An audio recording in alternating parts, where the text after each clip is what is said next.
Oke, so pagi semuanya. Thank you Ana sudah arrange semuanya dan thank you juga sudah pada join. Kita tahu di luar sana lagi pada memperjuangkan sesuatu dan kita juga sedang memperjuangkan sesuatu di sini untuk masa depan gitu ya.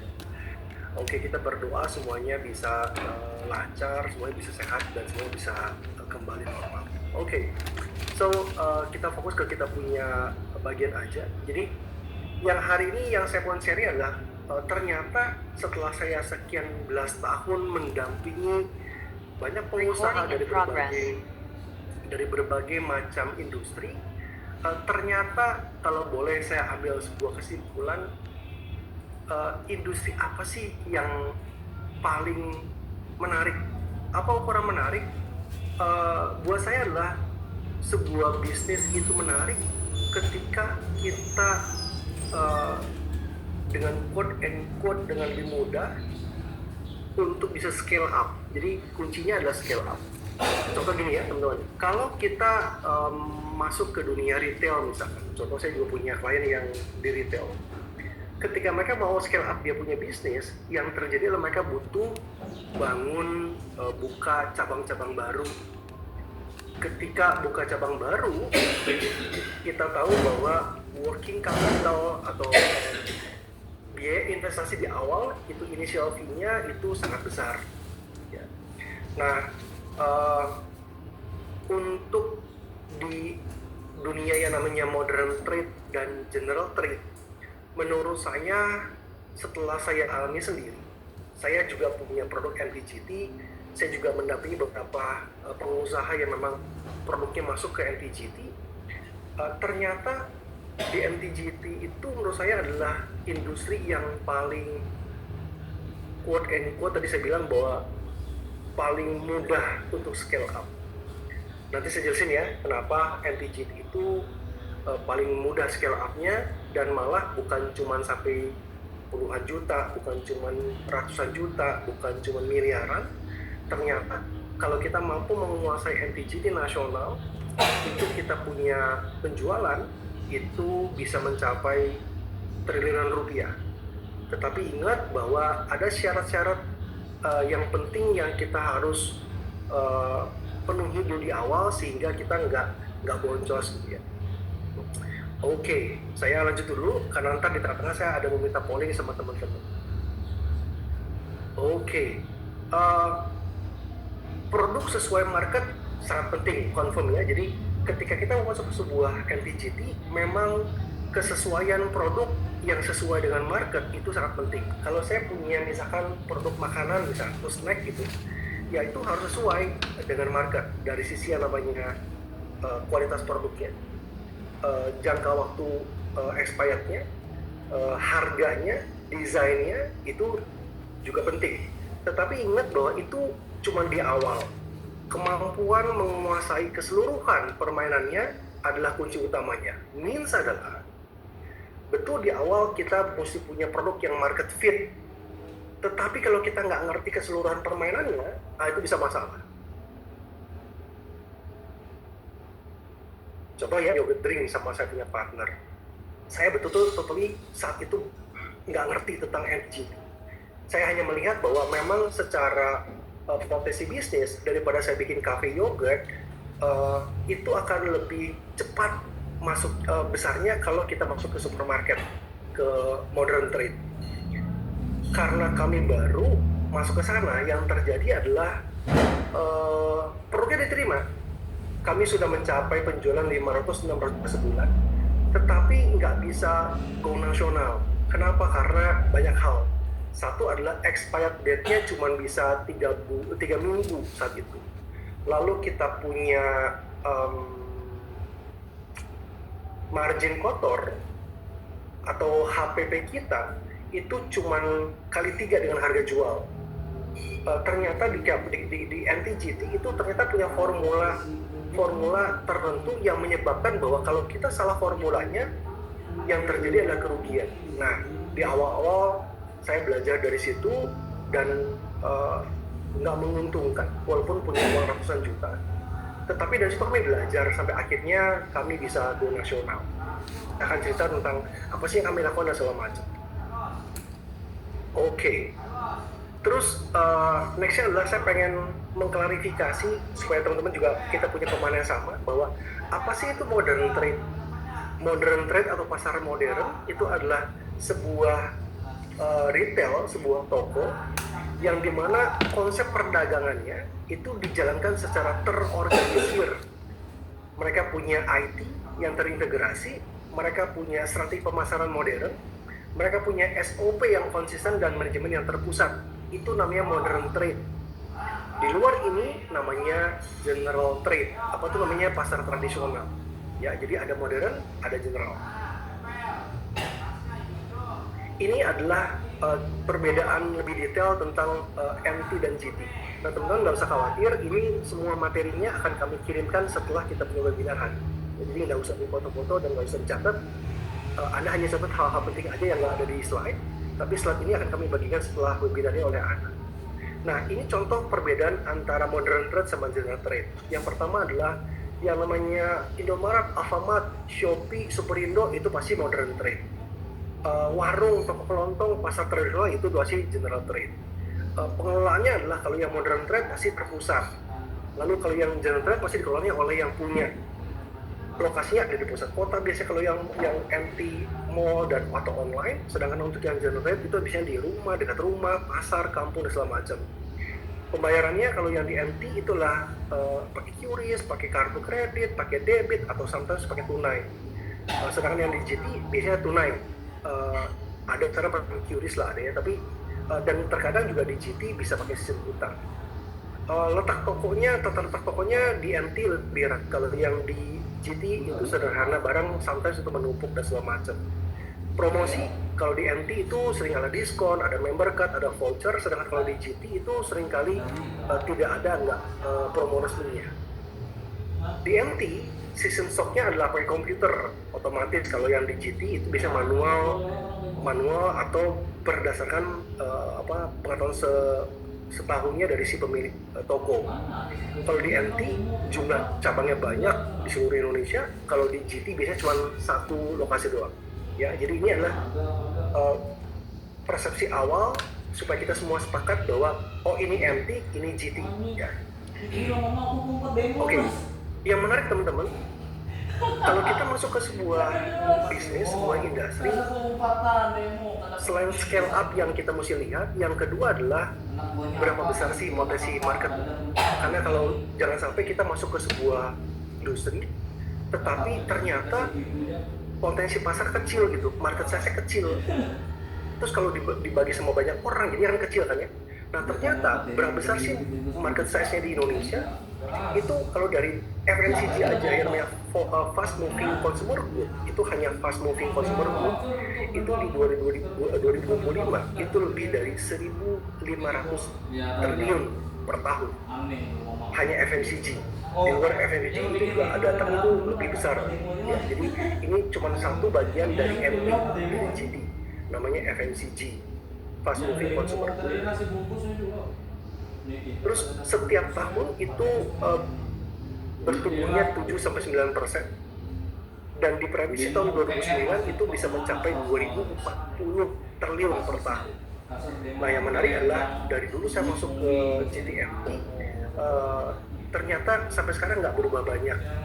Kontribusi MT itu lebih kecil daripada GT. MT itu cuma berkontribusi 30%, GT-nya 69%. Tetap dengan meningkatnya taraf hidup masyarakat Indonesia, kontribusi MT akan semakin tinggi ke depannya.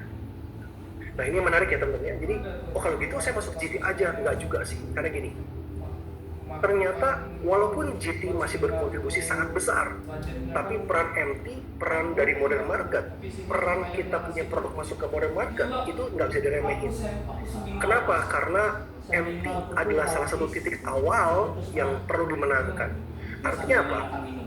Pemain GT itu seringkali meragukan kita punya produk kalau kita punya produk mereka nggak temukan di MT.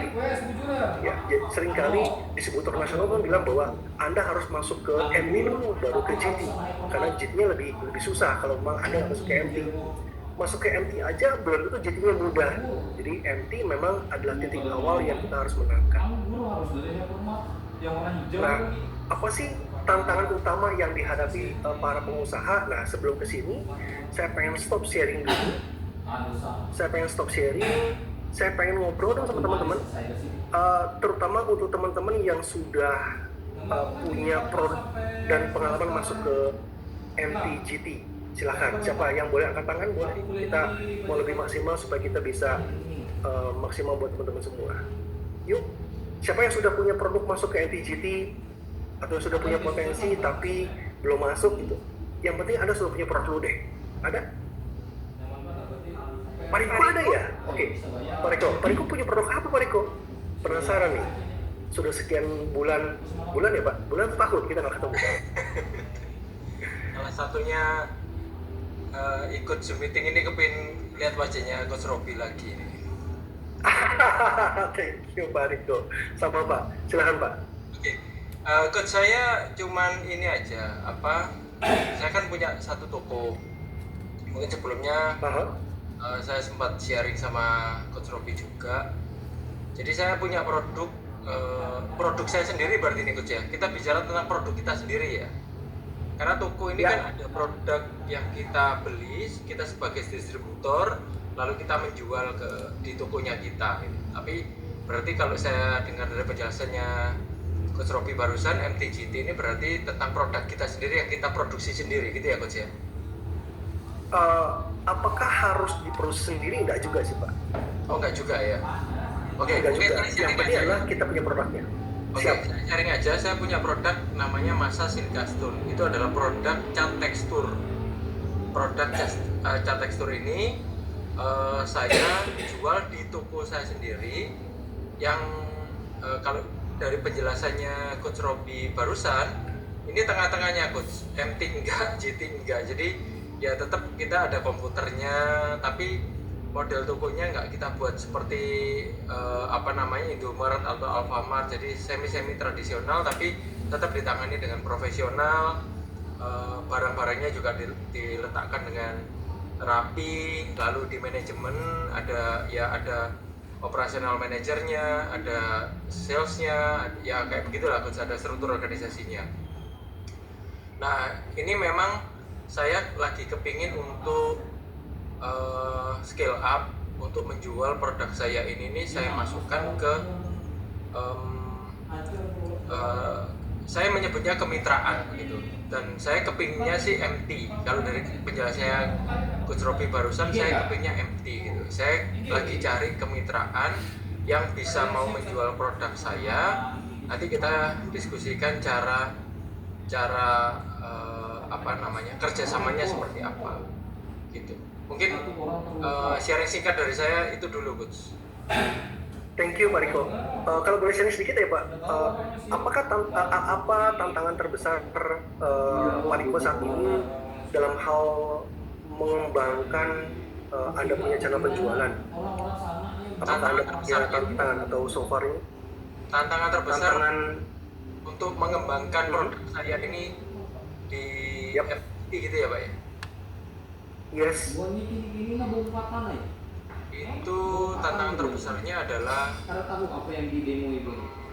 ya mencari partner atau kemitraan yang mau percaya tentang produk kita, bahwa produk kita ini profitable dan bisa diterima di pasaran. Karena mereka kan juga pasti akan berpikir, kalau saya menjualkan produkmu, apa untungnya buat saya? Kan itu dulu kan pasti yang dipikirin sama orang pertama kali kan pasti itu.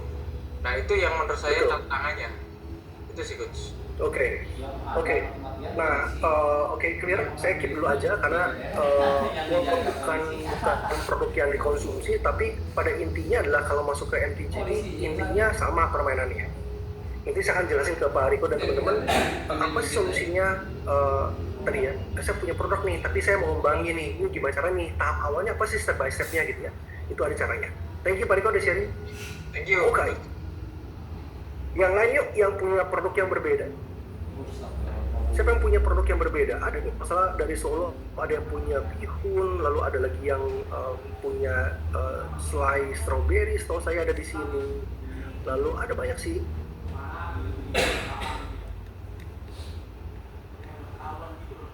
Siapa lagi nih? Ini saya nggak kelihatan nih, ntar ya. Saya buka dulu. Namanya siapa aja nih yang ada di sini. Lucky nggak punya. Lucky nggak punya ya? Lucky ada produk Lucky? Lucky punya ya? Punya deh. Kalau salah Lucky punya produk deh. Ya, lagi produk manufaktur cermin. Oh, cermin, iya ya betul. Punya snack juga ya perasaan Lucky ya? Snack mah enggak. Enggak ya? Oke, alright. Oke, nah ini nih ada nih. Pak Irwan boleh ngobrol nggak Pak Irwan? Kalau itu sebentar selain ke Pak Lucky, saya nyebrang dulu ke Pak Irwan. Pak Irwan boleh cerita tentang Anda punya produk. Thank you sudah join Pak Irwan. Ya, sudah jelas suaranya. Sudah jelas Pak Irwan. Ya, saya ada produk. Oke. Sudah punya produk bihun, sudah masuk ke beberapa toko MT. Selama ini GT. Kalau untuk MT masih jarang ya. Ada jarang. Lewat pihak ketiga. Ada. Ke pihak ketiga apa? Dia adalah ke distributor atau dia kemana? Reseller atau agent atau apa? Dia ini agen kami yang memang biasa masuk ke modern market. I see, oke. Kalau boleh tanya Pak, kenapa Pak Irwan nggak masuk ke national MT? Karena biaya listingnya Pak, biaya listingnya terlalu mahal. Oke. Dan jika dalam waktu tertentu, misalkan 3 bulan, 4 bulan, produk tersebut kurang laku, di delete Pak. Oke, very good. Nah, oke, thank you ya. Jadi, hal-hal kayak gini, saya berharap, saya pastikan saya bisa jawab dan teman-teman semakin pede untuk masuk lebih dalam ke MT sebetulnya. Ya, jadi saya nggak jawab dulu Pak Irwan, tapi saya besar harapan saya nanti di akhir kita punya webinar hari ini, kalau ada pertanyaan dari Pak Irwan, Pak Riko dan segala macam yang mau nanya apapun, silahkan ditanyakan karena saya memastikan bahwa teman-teman yang hadir hari ini sudah punya jawabannya. Karena memang saya punya jawabannya. Itu Pak Irwan ya. Jadi Pak Irwan bilang bahwa saya punya produknya, udah masuk ke GT, sudah masuk juga beberapa MT, tapi nggak lewat saya, karena lewat agent doang nih. Karena kalau masuk MT itu ada listing fee yang dimana kalau misalkan nggak berhasil capai target 3 bulan di delete katanya gitu ya Pak. Betul. Oke. Ada jawabannya dan ada cara hitungnya. Thank you Pak Irwan. Minggu saya ada gambaran. Siapa lagi nih ya yang punya produk ya? Thank you Pak Irwan. Sama-sama. Siapa lagi nih? Nah, yang punya produk. Kalau Pak Arif, saya tahu produknya apa. Kalau Ibu Gerna sama Ibu Debbie boleh sharing. Karena yang mukanya kelihatan aja nih. Bu Debbie atau Bu Gerna ada yang mau boleh ya. Ya, saya bakery coach. Iya Bu Debbie. Bakery-nya apa? Bakery-nya betulnya roti atau cookies atau ada roti, ada cake, ada kering, tapi kering belum terlalu banyak. Oke. Alright. Terus apakah sudah masuk ke NTGT? Sempat masuk ke farmer waktu itu. Pernah farmer masuk mana? Sorry. Farmer. Oh, oke. Alright. Terus lalu? Tapi sebentar. Jadi waktu itu kita pasang SPG, omset lumayan. Tapi begitu SPG dilepas, pada cuma ditaruh, omset turun langsung. Oh, menarik. Berapa lama taruh SPG di sana? Mungkin 6 bulan ya. Jadi begini, sebenarnya itu permintaan dari farmer sendiri untuk kita masuk sebelum pandemi coach. Betul. Sebelum mereka buka di Semarang. Kalau Bu Devi buka di mall, saya juga pemain retail belasan tahun Bu. Saya dulu pernah kerja di retail belasan tahun dan saya tahu bahwa membuka retail di shopping mall juga bukan hal yang mudah dan murah ya Bu. Itu juga mahal harganya gitu. Ditambah lagi Ibu punya produk juga kan cuma 1, 2, 3 hari expirednya kalau roti kan. Ya kebetulan kita dulu kan lahirnya di mall sih coach. Kita jadi lahirnya usahanya itu di mall karena saya jual alat-alat gitu loh, cuman demo bikin. Kalau saya lihat mall sekarang juga ada kayak dulu sih ya, agak beda sih. daya belinya, atau memang pergeseran orang-orang mulai lebih suka masuk ke tempat yang komplit gitu kali Coach. Kalau kayak MT kan bisa dibilang kalau makanan kan pasti masuknya ke yang kayak supermarket segala gitu ya. Iya, jadi apakah ada perbedaan antara sebelum COVID dengan setelah COVID? Memang ada perubahan situ, itu betul. Nah, tapi kalau saya saran sama Bu Devi ya, sama teman-teman, memang satu expired date yang memang kita mesti pertimbangkan adalah mesti yang panjang. Jadi kalau memang saya jadi Bu Devi ya, saya punya roti, saya punya juga bisa bikin cake, saya bikin cookies. Saya akan lebih fokus ke cookies. Ya, kita memang sedang pilah-pilah juga sih. Oke. Kalau cookies kan bisa panjang ya Bu, betul nggak? Apalagi kalau bentuknya pakai mesin ya Bu, itu bisa setahun kan Bu?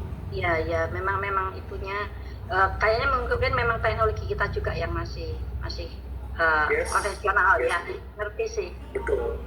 Bahkan ini Betul. saya lagi belajar, baru mau lihat untuk itu loh Coach, yang bikin produk bisa 1,5 tahun tanpa frozen. Iya, apa di Yang apa kalah yang di top itu bukan? loh. Yang di kalah ya itu. Oh, oke. Ya, Lagi retop, mau ya. belajar itu. Oke, Baru mau good, belajar Bu. itu. Bagus banget. Oke, saya dapat clear poinnya Ibu adalah Ibu punya expirednya pendek gitu. Itu satu Betul. challenge-nya. Betul, Gitu ya. iya. Oke, thank you. Nanti saya akan jelasin ke Ibu ya apa solusinya. Thank you Bu Iya, Devi. makasih. Kita boleh sharing ke yang mana lagi nih? Ke Ibu Gerna. Ibu Gerna punya produk apa Bu Gerna? Saya tidak ada produk Coach Robi, saya training. Oke. Ya, di Ibu sini. training. Oke. Ya. Jadi hari ini Ibu kesini ikut mau cuma belajar. Ya. Silakan diambil. Farid bisa dibuka mikrofonnya. Oke. Halo Coach, selamat pagi. Yes, Farid. Pagi, Sorry, Farid. Coach. Agak berisik, masih di gym soalnya. Oh, masih di gym. Oke, silakan, Pak. Iya. Ini Coach, aku mau nanya, kan aku kan jual konten dari pinggang Coach. Untuk selama Iya. ini kan 95% transaksiku kan itu di online. Iya. Dulu pernah buka toko offline, tapi akhirnya cuma jadi tempat gudang dan tempat gudang pengiriman tok Coach. Gitu. Iya. Menurut Coach, efektivitas kita keluarin dana ke offline atau ke online itu seperti apa ya Coach? Maksudnya harus divisi kemana gitu loh? Karena selama ini penjualanku hampir 95% tuh dari online semua gitu loh. Kayak Iya, gitu Coach. seperti yang kita pernah ngomong di WA Pak Arif. Oke. Bahwa Ya. kalau untuk scale up Anda punya produk, memang secara perizinannya itu perlu diselesaikan dulu Pak. Betul Coach, siap. Ya, kalau itunya sudah ada, usus saya jangan buka retail, tapi Anda Oke. bisa distribusikan Anda punya produk itu secara nasional lewat online boleh, lewat offline boleh. Gitu sih Pak. Oke, Karena kalau berarti misalnya Anda punya legalitasnya belum ada, orang juga takut Pak pakainya Pak. iya betul sih Coach ya. Cuman berarti tidak perlu di-post ke FG-nya berarti ya? Modern marketnya nggak perlu di-push berarti ya? Tetap di-push di online aja berarti gitu? Kalau yang buat Pak Arif, tetap online-nya di-push, tapi dari online itu biasanya orang-orang offline tuh kan hubungin Pak Arif. Oke.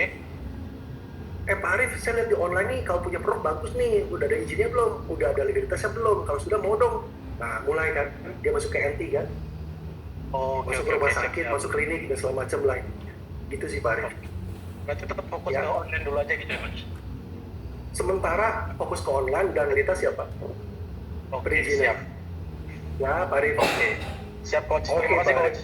Siap. Sama-sama Pak Arif. Oke, kita lanjut dulu ya.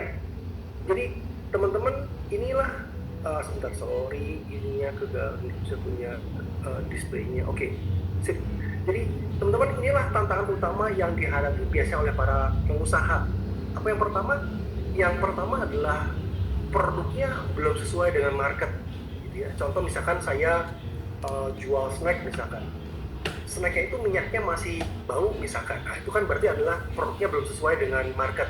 Jadi yang pertama adalah tantangan yang sering kali terjadi adalah produknya belum siap atau belum sesuai dengan market. Nomor dua adalah desain packagingnya masih kurang menarik. produknya enak tapi packaging desainnya jelek, ya susah gitu ya. Nggak, orang karena gini, packaging jadi penting. Ketiga adalah legalitas perizinannya belum ada atau kurang lengkap, ya susah gitu masuk MT atau GT. Karena ujung-ujungnya kalaupun Anda punya produknya bagus, desainnya bagus, tapi Anda punya perizinan nggak lengkap, ya orang juga nggak berani jual. Ya, nomor 3 adalah legalitas dan perizinan. Nomor 4 adalah Anda punya produknya sesuai, enak nih, desain packaging bagus nih, legalitas udah lengkap nih, expired date-nya pendek misalnya kalau Anda makanan minuman, cuman sebulan, 3 bulan, susah nih gitu. So, kita mesti cari jalan, apa nih yang bisa bikin panjang, apakah mesti dikasih tadi ya, bisa pakai reed coat, bisa juga misalkan pakai oxygen buster, bisa juga pakai silikon gel atau apapun itu intinya, atau mungkin kita punya otomatisasi dari sisi pabrik itu supaya nggak banyak pegang tangan gitu. Intinya adalah kita, kalau Anda mau besar, kalau mau Anda punya omset triliunan, itu Anda punya expired date didorong sepanjang mungkin, tetapi tidak boleh juga menyalahi aturan BPOM ya. Jadi kita pengen perpanjang pengen bisa jadi setahun atau 2 tahun terus Anda kasih seenaknya aja, nggak bisa juga ya. Jadi tetap expired yang dihadapin adalah minimal 6 bulan, tapi yang ideal adalah setahun kalau buat makanan dan minuman ya. Itu menarik. Kelima adalah dia udah punya produk yang sesuai, desain packagingnya bagus, legalitas izinnya udah lengkap, expired date-nya udah panjang. Yang kelima, pengusaha itu nggak ngerti gimana merancang struktur harga. Kalau yang namanya kita jual itu ke MT, berapa ya margin yang kita mesti spare buat mereka nih untuk barang-barang kayak kita? Karena antara barang yang FMCG, antara barang yang snack, sama antara barang-barang yang bukan food, itu pasti marginnya diminta berbeda. Terus berapa kita punya budget untuk ke distributor misalkan? Nah, itu masing-masing barang, masing-masing produk juga berbeda. Berapa kita punya budget buat kita punya biaya marketing? Berapa budget buat kita punya biaya operasional?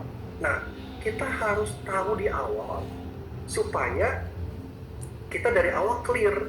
Sebetulnya kita punya produk ini memberikan keuntungan berapa persen gitu. Jangan sampai kita nggak pernah hitung harganya, kita main jual-jual aja, ternyata pas hitung-hitung, wah, gila tipis banget ini mah gitu. Nah dia, jadi nomor 5 adalah kita harus tahu merancang struktur harga dari awal. Nomor 6 adalah kita udah punya produk bagus segala macam bla bla bla sampai struktur harga, ternyata kita nggak punya koneksi bagus sama buyer, bisa salah ketemu buyer sehingga akhirnya nggak bisa masuk atau lama prosesnya, atau kalah negosiasi dengan buyer karena memang nomor 5 kita nggak kuat gitu, atau memang kita udah bikin struktur harga tapi kita punya struktur harga kurang informasinya sehingga kita taruh budgetnya kekecilan sehingga pas lagi ngomong sama buyer kita jadi kalah negosiasi. Bisa juga ya. Jadi ada yang pertama adalah produk yang belum sesuai, desain packaging yang kurang menarik, legalitas atau perizinan kurang lengkap, expirednya terlalu cepat, tidak tahu gimana cara merancang struktur harga. Yang keenam adalah kalah negosiasi dengan buyer. Ini adalah 6 tantangan utama yang dihadapi oleh pesaing. Yang pengusaha, yang ketujuh adalah setelah dia udah punya semuanya, udah negosiasi sama buyer, nggak punya channel nasional, nggak punya distributor lokal yang dipercaya atau distributor nasional. Kenapa? Karena kalau kita masuk ke MT, apalagi GT, kalau kita masuk sendiri, aduh, pusing kepala kita gitu. Dulu saya masuk sendiri tuh yang yogurt, masuk sendiri, nagihnya ke masing-masing key account, repot banget tuh. Nah sehingga kalau saya usul, kalau kita punya produk sudah struktur harga dan segala macam, cari distributor. Yang the best adalah cari distributor nasional. Kenapa distributor nasional itu penting? Karena kalau dia sudah menjadi distributor nasional, yang pertama adalah payment udah terjaga. Yang namanya 3 raksa, yang namanya binasaan prima dan segala macam, salah satu kunci utama yang dia jaga performanya di perusahaannya distributor adalah payment tepat waktu ke prinsipal. Jadi berbeda sama distributor lokal yang seringkali uang yang semestinya dibayar ke kita seringkali dipakai buat beli barang orang lain, dipakai buat ngebangun dia punya usaha yang lain gitu. Itu seringkali yang terjadi di distributor lokal. Sehingga better kalau sudah punya produk, cari distributor nasional. Ya, oke. 7. Yang kedelapan adalah tantangan berikutnya adalah yang sering kali dihadapi oleh pengusaha masuk MTGT adalah tadi yang nomor 8 adalah banyak permasalahan yang muncul karena kerjasamanya dengan produsen dengan distributor lokal. Areanya kecil, seringkali juga mereka minta margin lebih tinggi daripada distributor nasional, tim yang juga profesional, naruh barangnya juga berantakan dan segala macam. Intinya adalah jadi PR permasalahan dengan distributor lokal. Dan seringkali yang jadi masalah adalah payment kalau sama distributor lokal. Walaupun memang nggak semua ya distributor lokal begitu, tapi mostly adalah begitu. Nomor 9 adalah berpikirnya hanya jualan ke pasar, tapi dia nggak berpikir bahwa yang penting saya udah jual nih ke distributor, saya sudah jual nih ke retail, ya udah itu tugasnya saya. Bukan. Itu tantangan utama yang juga dalam hal pola pikir yang mesti di-handle sama pengusaha, bahwa ada namanya selling in dan selling out. Selling in itu adalah kita menjual kita punya produk ke retail tapi lewat distributor, itu selling in. Tapi remember, kalau cuma mampunya selling in, kita nggak mampu bikin itu selling out ke end user. Ya barangnya cuma pindah dari gudang kita, pindah ke gudang distributor, pindah ke gudang toko. Nah, ingat sebagai pengusaha yang masuk ke MTGT, kegiatan tanggung jawab untuk bisa selling out dari toko retail ke konsumen adalah kita punya tugas. Prinsipal punya tugas, bukan tugasnya distributor. Nah, seringkali juga masuk ke nomor 8 nih. Kalau prinsipal baru masuk sama distributor lokal, biasanya distributor lokal juga suka gini nih, udah kamu nggak usah pusing, udah pokoknya kamu kasih saya margin lebih besar, nanti yang bagian penjualan saya handle. Nggak bisa gitu. Seringkali saya temuin pengusaha diminta margin lebih tinggi daripada pengusaha lokal distributor lokal dengan harapan bahwa dia bisa selling out. Nggak bisa ya, karena dia lebih cenderungnya adalah cuma buat ngeratain pasar dan segala macam. Jadi jangan berpikir hanya jual selling in, tapi ingat bahwa kita sebagai prinsipal harus juga punya tugas untuk selling out. Makanya kembali lagi ke struktur harga ya, ada budget marketing yang mesti kita siapin. Yang ke-10 adalah untuk pengusaha atau prinsipal yang baru-baru, karena jumlah SKU atau item produknya nggak banyak yang masuk ke modern dan general trade, seringkali ketika dia membangun sebuah tim, karena kan butuh, kalau memang nasional ya, ada national key account manager, ada key account manager, ada butuh sales, ada butuh yang namanya merchandiser, ada butuh namanya SPG. Kalau setiap company baru, prinsipal baru, pengusaha baru masuk MTGT mesti bikin tim yang segitu besar, sudah pasti biayanya akan besar banget. Ini tantangan utama yang ke-10. Yang terakhir adalah yang seringkali saya temukan adalah sudah punya tim, sudah punya semuanya nih, 1/10 udah punya semuanya. Yang ke-11, dia nggak tahu gimana caranya untuk memonitoring distributor. Dia belum tahu gimana caranya memonitoring buyer, gimana caranya memonitoring untuk sales team, dia nggak tahu. Nah, ini adalah 11 tantangan utama yang dihadapi oleh pengusaha MTGT yang saya juga lihat di lapangan, gitu ya. Dan lain sebagainya, juga ada yang lain, tapi ini 12 tantangan utama yang dihadapi utama oleh pengusaha MTGT.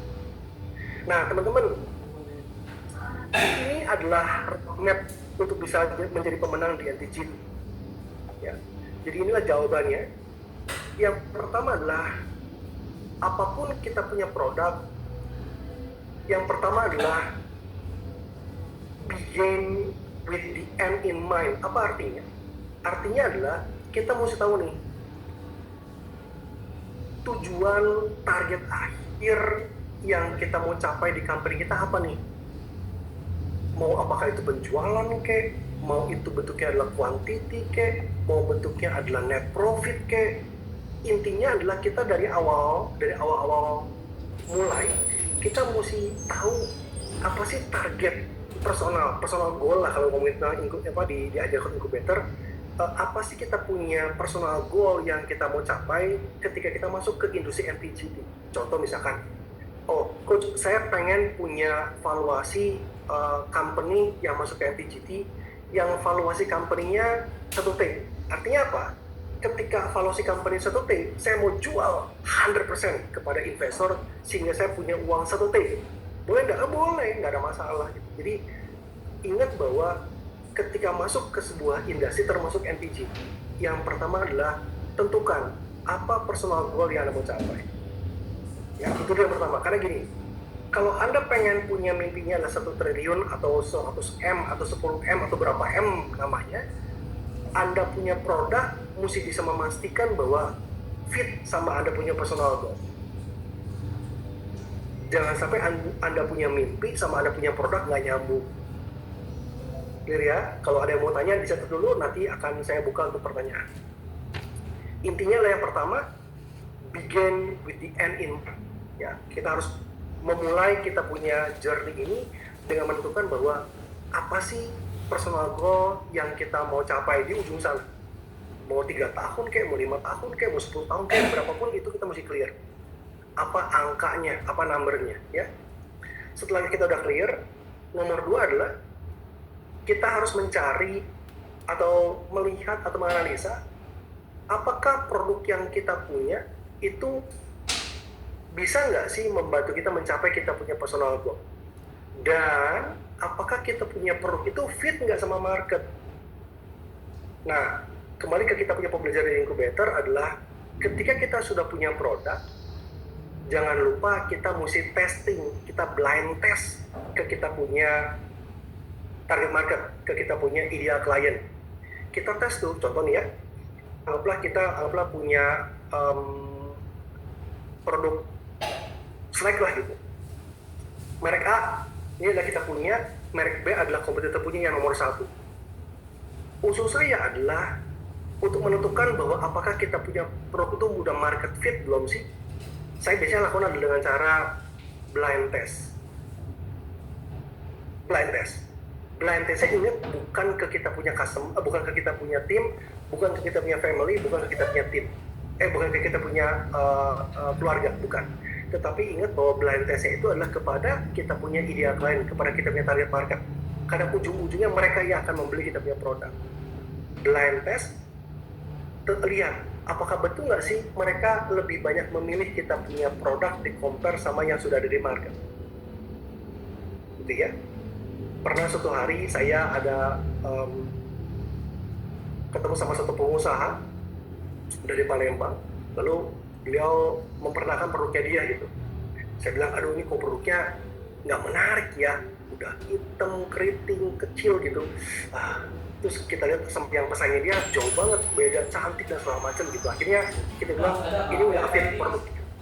Anda harus ganti resepnya, ganti proses pembuatannya, supaya Anda punya produk itu minimal sama atau malah lebih enak daripada kita punya pesaing yang sudah ada di market.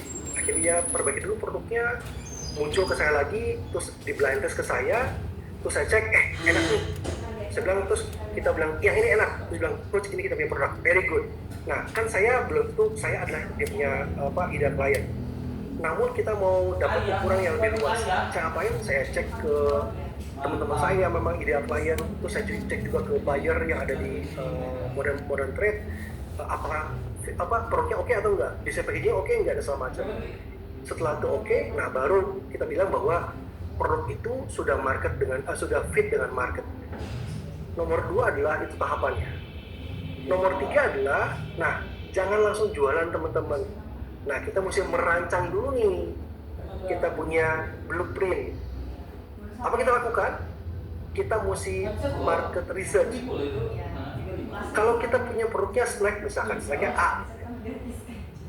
Snack A ini, siapa sih pemain utama yang ada di market saat ini, yang terbesar? Oh, si A. Nah ini yang nggak mudah ya. Kita harus cari jalan agar kita tahu rata-rata setiap toko, setiap hari itu jual dia punya produk berapa banyak per hari, per titik. Contoh misalkan, untuk snack ini pesan kita adalah brandnya adalah B. Kita udah cek segala macam, dapat datanya, ternyata kita punya pesaing itu 0,82 per hari per titik. Apa artinya? Hampir setiap 1 hari jual 1 karena 0,8. Ya. Nah terus apa pentingnya itu? Pentingnya lagi teman-teman. Oh kalau pesaing kita sudah punya nama aja 0,8, 0,82, berapa target yang kita mau taruh buat kita punya produk, apakah 0,1, 0,05 atau 0,2 gitu. Karena itu penting buat kita. Kenapa? Ntar ujung-ujungnya kita mesti melihat apakah berapa banyak produk yang kita harus siapkan dari kita punya pabrik untuk bisa memenuhi permintaan pasar. Karena kalau pesaing aja 0,8, kita taruh di 0,2, berapa juta atau berapa ratus ribu pieces yang kita mesti siapkan setiap bulannya. Ya, itu satu hal dalam hal business blueprint. Yang kedua adalah struktur harga masuk ke business blueprint.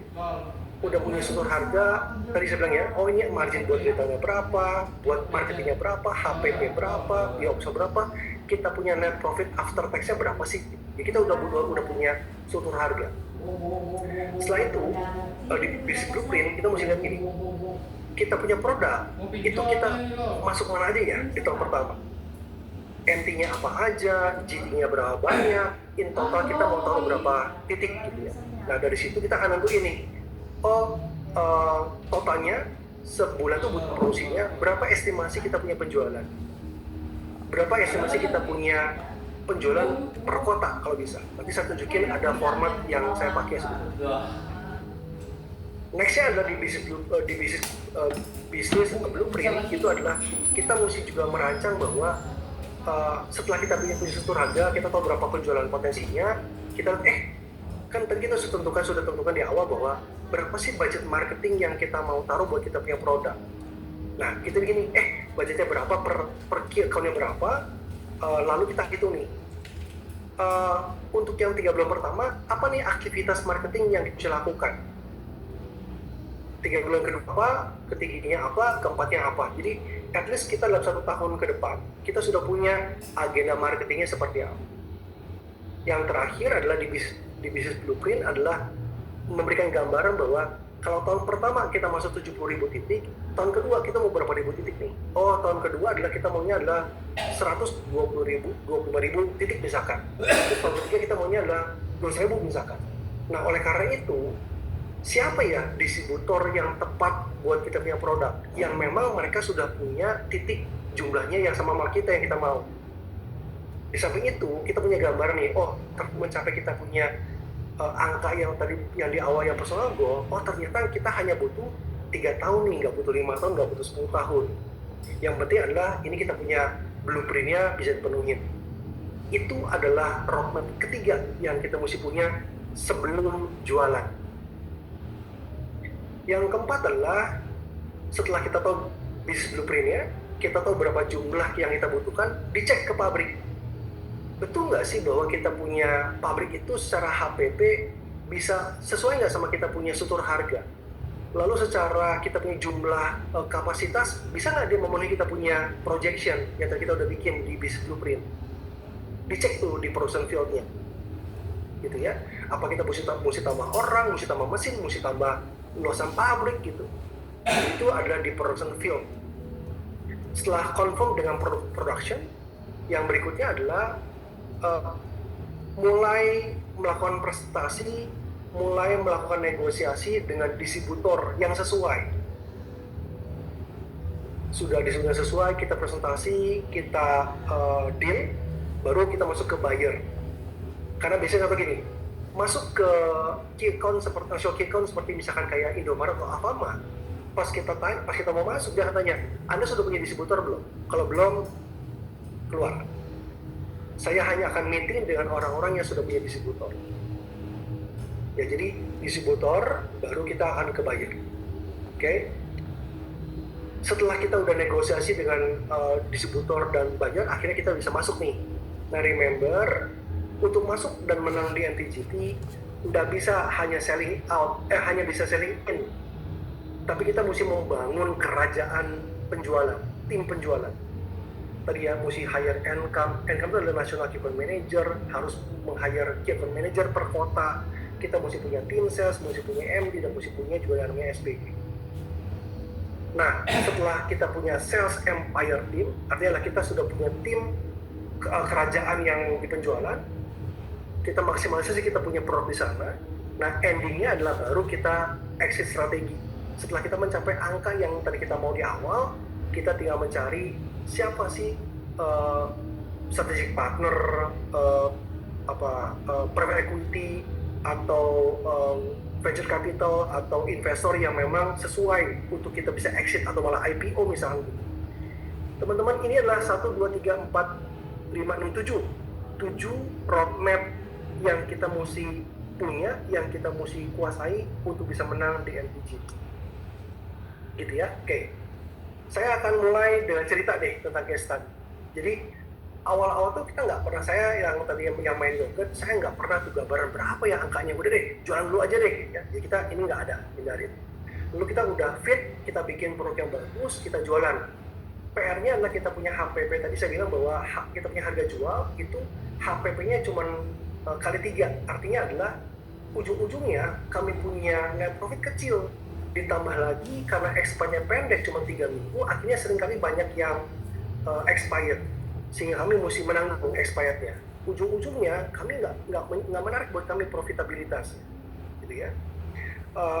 Dan dari situ kami belajar bahwa ada nggak sih produk baru yang kami harus create yang sesuai dengan market yang diminta, supaya kami ini bisa punya produk yang bisa nasional, go nasional, HPP-nya bisa kali 4 sama dengan harga jual, sehingga kita bisa punya margin yang besar di net profit, punya budget buat marketing, bisa punya budget buat tim dan segala macam. Akhirnya kami bikin produk yang bisa expirednya adalah sepaku, ya. Nah, dirancang tuh bisnis blueprint-nya, lalu kita cek ke kita punya production, akhirnya kita punya pabrik dan segala macam. Lalu kita negosiasi dengan distributor nasional di Bandung namanya Bina Samprima yang punya Sunway Group, Pak Yahya. Kita masuk ke sana terus nasional dan segala macam. Kita nggak bisa masuk ke GT karena secara harga memang kita ini nggak fit masuk ke GT, tapi di seluruh Indonesia sampai saat ini produknya masih ada nasional, gitu ya. Jadi kita bangun juga sales team dan juga akhirnya kalau mau kita bisa exit. Oke, itu case study yang dari saya punya pribadi. Dari kita punya klien tadi deh angka yang tadi ya. Jadi ada pengusaha yang bikin makanan ringan, dia pengen bikin nasional, lalu kita udah dapat gambaran bahwa pesaing dia tuh 0,82 kemampuan penjualan tiap hari, tiap titik di nasional. Lalu kita bilang oke deh, targetnya 0,2 aja deh. Kalau dia 0,8 sudah punya brand, kita 0,2 deh. Apa artinya? Artinya adalah kita hanya ambil 1/4 dari dia punya market. Kalau teman-teman lagi pegang handphone, Anda boleh buka kalkulator. Ini menarik teman-teman. Sampai saya juga buka kalkulator ya. Kita itu bareng-bareng. Ini sebagai bukti bahwa ternyata memang dunia MTGT ini sangat menarik untuk kita masukin. Harga jual dia punya produk adalah 23.000. Itu 250 gram. Dia hanya bikin 3 SKU. Jadi 23.000 harga jualnya. Kita jual 30 hari. Jadi 23.000 kali 30 lalu dikali dengan 70.000 titik di tahun pertama. Dikali dengan 12 bulan. Dia punya potensi penjualannya adalah 579 miliar rupiah. Ini hanya 0,2 dari kita punya target yang tadi kita sebutin, padahal kita punya market leader itu 0,8. Kita hanya ambil 1/4 dari dia punya market. Anggaplah nggak segitu deh, anggaplah setengah ini kita hanya 0,1 deh. Kita sudah 300 M setahun, kita bisa capai di sana penjualannya. Gitu ya. Oke. Saya stop dulu sampai sini. Kalau ada yang mau ditanyakan silakan, saya open.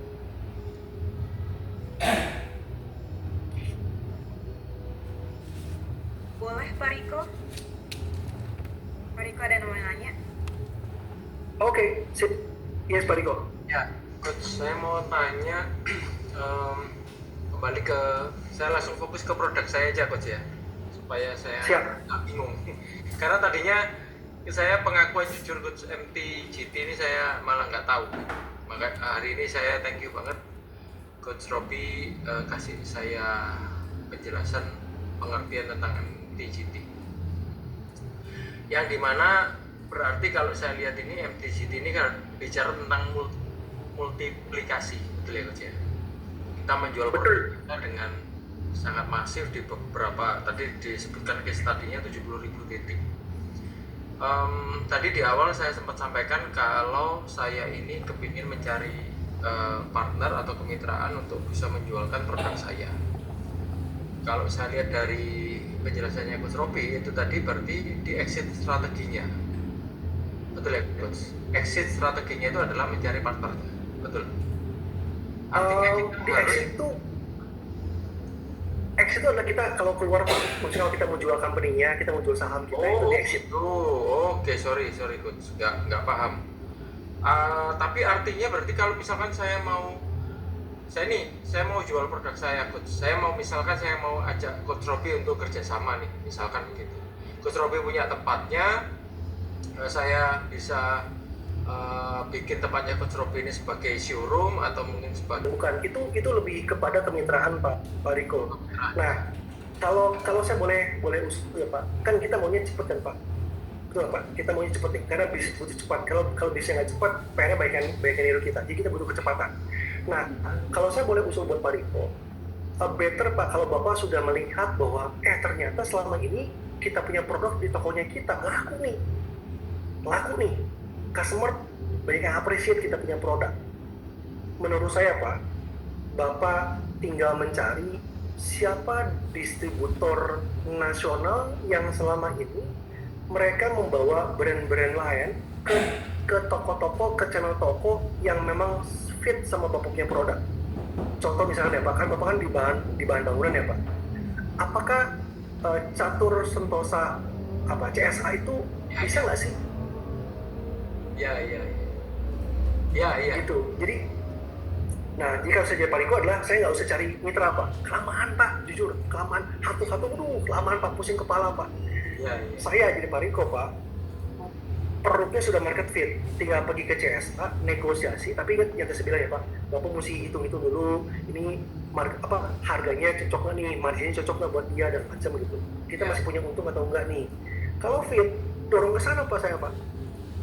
Karena kalau dia udah dorong ke sana, wih langsung Pak itu yang namanya depo bangunan udah pasti masuk. Mitra 10, ASKO dan segala macam mungkin juga masuk tuh Pak lewat CSA tuh Pak. Iya. Nah tapi remember bahwa lanjut dulu aja. ya, nah remember bahwa ketika kita sudah punya distributor, ingat bahwa tugas kita belum beres Pak, itu baru setengah jalan, karena itu baru selling in. Nah, tugas kita sebagai principal adalah membangun brandnya supaya orang tahu di market bahwa kita punya brand itu ada di sana dan mereka mau ambil kita punya produk, jadi selling out. Tugas kita as principal. Misalnya contoh, coach kalau kami di awal-awal kami nggak punya tim, boleh nggak coach kami kasih insentif kepada frontliner dari kita punya retail? Boleh. Karena kalau misalnya kita nggak punya gigitan Pak, nggak punya budget untuk itu, siapa yang mau bantuin kita jualan di toko Pak? Iya. Betul nggak Pak Riko? Betul. Nah, supaya jadi benar dari awal, Pak Riko mesti hitung nih struktur harganya seperti apa. Iya. Iya Coach. Clear ya Pak? Clear. Siap. Thank you Coach Robi. Sebelum ke Bu Patricia, ada yang lain Pak Riko? Nggak apa-apa, lanjut dulu aja Coach. Kalau saya ada yang kurang nanti tanya lagi. Oke. Siap. Thank you Pak Riko. Oke, Bu Patricia nih. Bu Patricia, hai. Halo. Salam kenal Ibu. Yes. Ya, Coach, ini saya mau ada beberapa pertanyaan dari tantangan utama dari saya. Oke. Brand berjalan kami itu perisa makanan. Nah, dari Perisa makanan. Sebenarnya kita juga sudah jalan dari distributor, bahkan kita juga sudah selling out dari direct kita juga, Coach. Tapi yang jadi yang kita mau maksimalkan ini sebenarnya kan strugglingnya tuh di distributor ya, Coach. Ada dua. Kalau distributor nasional ini saya tuh bisa nguliknya berarti based on kompetitor kita yang sudah ada berjalan atau gimana ya, supaya saya bisa kulik maksimal penyebaran saya di distributor nasional. Terus sama yang kedua kan memang distributor lokal ini kan memang ada struggling ya dari pembayaran yang juga cukup sulit, monitoring stok. Nah itu kan kendala yang kita memang sudah berjalan. Kira-kira ini manage-nya juga seperti apa ya, Coach, supaya meminimalisir ya kendala-kendala di yang pembayaran atau stok yang tidak termonitor, karena kan tersebarnya juga cukup luas kan, kurang lebih seperti itu. Oke, sebelum ke nomor 2, Bu Patricia, saya mau tanya dong, Bu, perisa makanan ini lebih ke B2B atau lebih ke B2C? B2C yang memang digunakan saat kita baking, biasanya kan ada perisa flav pandan. I see. Oke. Jadi itu adalah lebih kepada buat B2C, tapi ini lebih kepada buat produk makanan lah ya, perisa makanan jadinya. Oke, clear. Oke, yang nomor 2 sih Bu, yang saya jawab nomor 2 dulu karena saya nomor 2, nomor 1 saya mulai lupa nih. Kita nomor 2 dulu deh. Nomor 2 lagi nih, bagaimana kita memonitoring atau menentukan apakah distributor lokal ini tepat untuk buat kita gitu. Memang jujur Bu Patricia dan teman-teman, susah menghandle distributor lokal sebetulnya, jujur aja. Kenapa? Karena gini ya, contoh satunya, kalau kita sama distributor nasional, itu dia clear, dia tidak merasa akan tersaingi ketika kita minta joint visit. Karena kita butuh joint visit nih, gitu. Tapi kalau sama distributor lokal, gitu bilang, oh enggak usah ikut, udah kita aja yang masuk aja. Ntar kamu kalau kamu tahu saya jual kemana, ntar kamu ambil tuh saya punya customer. Nah Tuhanku, kita kan partnership, mana mau kita mau ambil Anda punya toko sih? Kan kalaupun kita mau ambil toko, kita bodoh juga sih. Kenapa? Kita nggak mungkin bisa bikin distribusi sendiri lah. Nah itu seringkali yang pertama tuh yang jadi PR kalau ketemu sama distributor lokal. Nomor 2 adalah tentang payment. Memang idealnya Bu Patricia, kalau kita sudah punya brand yang cukup bagus, kita sudah punya histori penjualan yang bagus, itu kita bisa punya permintaan kepada distributor lokal, namanya banggaan sih. Tapi jarang distributor lokal yang bersedia gitu.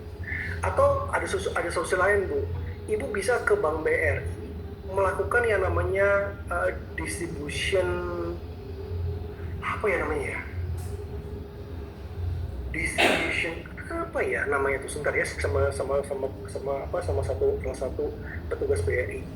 Dia punya layanan itu untuk bentar ya. Jadi kita bisa lewat bank. Jadi contoh misalnya ini ya, saya punya produk, Ibu Patricia adalah distributor. Saya bisa lewat ke BRI menggunakan program tersebut, sehingga saya bisa dibayarkan dulu oleh BRI. Nanti BRI akan tagih ke Bu Patricia. Nah itu bisa tuh sebentar ya. Namanya itu adalah distribution financing namanya. Itu bisa. Tapi hanya Bank BRI setahu saya yang punya. Ya. Atau nomor 3 solusinya adalah Anda cari tahu sama Anda punya distributor lokal. Bank mana yang dia gunakan yang utama. Nah, besar harapannya ketika kita tahu bank utama yang digunakan, kita bisa bilang sama banknya, dan banknya hopefully punya program agar kita bisa titipin kita punya piutang ke kita punya distributor yang kita agunin ke bank. Memang ada fee yang diminta oleh bank, tapi buat kita lebih safe jadi saya jual barang ke Bu Patricia, saya ada prinsipal Ibu ada distributor lokal. Saya tahu nih, anggaplah banknya bank CIMB gitu misalkan. Ya saya pergi ke bank CIMB, bank CIMB, saya dengar katanya Bu Patricia punya rekening besar di Anda ya. Nah saya ini udah kerjasama sama Bu Patricia, ini ada bukti kerjasamanya nih. Saya mau dong agunin saya punya piutang ke Anda sebagai CIMB karena Anda adalah bank utamanya dari Bu Patricia. Kalau bank yang nggak mau, hati-hati. Apa artinya? Artinya ada kemungkinan dia nggak liquid. Ada kemungkinan prinsipal distributor itu memang nggak bagus keuangannya. Ya, jadi itu nomor 2 untuk ngecek tuh, atau cari lagi mencari lagi siapa sih yang sudah prinsipal yang sudah dibantu oleh distributor lokal ini, tanya sama dia gimana pembayaran dan segala macam lah gitu ya. Jadi banyak hal yang kita mesti cari tahu sebelum kita deal sama distributor lokal si Bu Patricia. Clear ya? Nah, nomor yang pertama adalah tadi saya kurang jelas. Yang pertama apa Bu? Gimana gambarannya? Untuk distributor nasional, distributor nasional ini gimana ya supaya saya bisa maksimalkan pencariannya yang sesuai target sama yang kita Oke, thank you Bu. Gini sih Bu, gini. Yang paling gampang gini, Ibu lihat, tadi Ibu udah benar. Jadi Ibu lihat di nasional key account mana atau supermarket mana atau minimarket mana yang menurut Anda sesuai dengan Anda punya produk. Ya. Nah, atau gini, itu pertama. Yang kedua adalah ada nggak sih barang-barang yang mendekati sama Anda punya produk gitu. Kalau Anda jualnya perisa makanan, ada nggak sih temennya gitu? Oh, ini ada tepung nih, bisa tepung gitu atau gula misalnya gitu, gula buat bikin kue misalkan. Oh, ini nyambung nih, kita tanya sama yang di tokonya. By the way, ini distributornya pakai siapa ya? Apakah dia distributor nasional atau distributor lokal? Ya, nomor 3 adalah kalau ada mau cek, kalau kenapa Bu Patricia, silakan. Kalau target kita kan sebenarnya kalau distributor lokal itu toko bahan kue. Nah, kalau yang nasional, salah satunya supermarket, minimarket.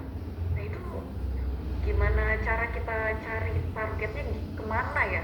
Maksudnya startingnya tuh kemana? Ya tadi gini, yang pertama adalah Anda bisa masuk ke minimarket dulu Bu Patricia. Lihat nih ya, masuknya ke Indomaret misalkan. Apakah di Indomaret atau di Alfamart atau di Alfamidi, apakah ada nggak sih produk-produk yang mendekati ke Anda punya produk? Kalau ada, artinya Anda punya produk berpotensi masuk ke situ.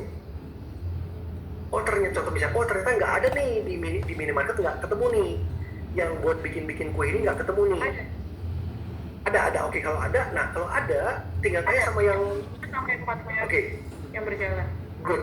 Nah, kalau ada, kita tanya dong Bu. Nah, memang ini PR-nya adalah kita sebagai pengusaha, kita mesti bagus networking-nya. Nah, kalau kita bagus networking-nya, kita tanya sama yang buyer yang ada di minimarket tadi itu. By the way, kalau untuk yang barang ini siapa distributornya ya? Kita pengen dikenalin tuh. Bisa dari situ juga. Jadi itu yang pertama. Yang kedua adalah bisa juga dengan cara bahwa Anda bisa googling, karena gini, distributor nasional nggak banyak kok Bu, nggak sampai 10. Yang pertama yang terbesar adalah 3 Raksa, itu yang terbesar di Indonesia. Dia punya titik itu 200.000. Ada nomor sekian itu namanya Bina Samprima, itu di Bandung yang punya Sampai Group tadi saya bilang, itu juga besar nasional.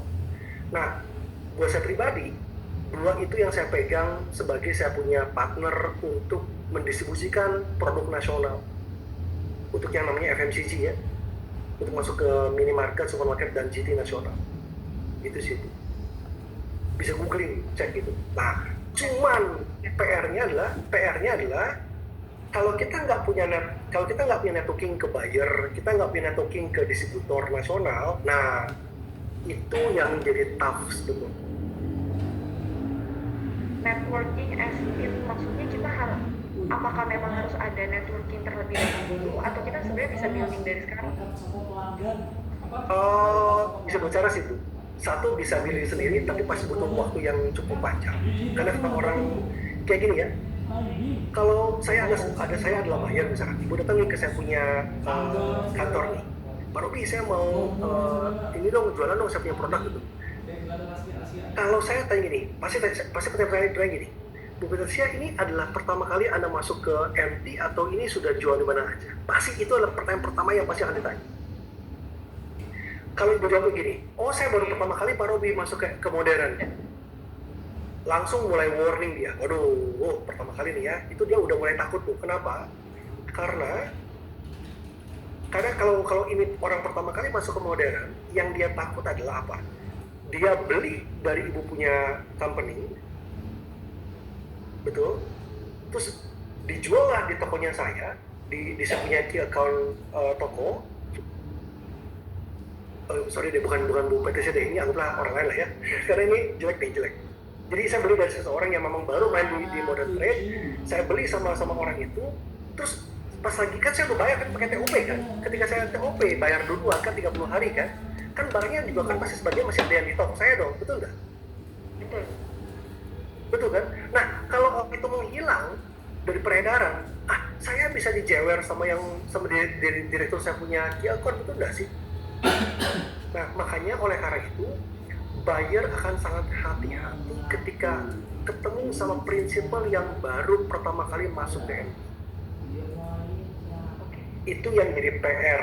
Nah, sehingga ada cara nomor 2. Cara nomor 2 adalah cari siapa orang yang sudah punya network, yang sudah kenal baik sama buyer, sudah kenal baik sama distributor.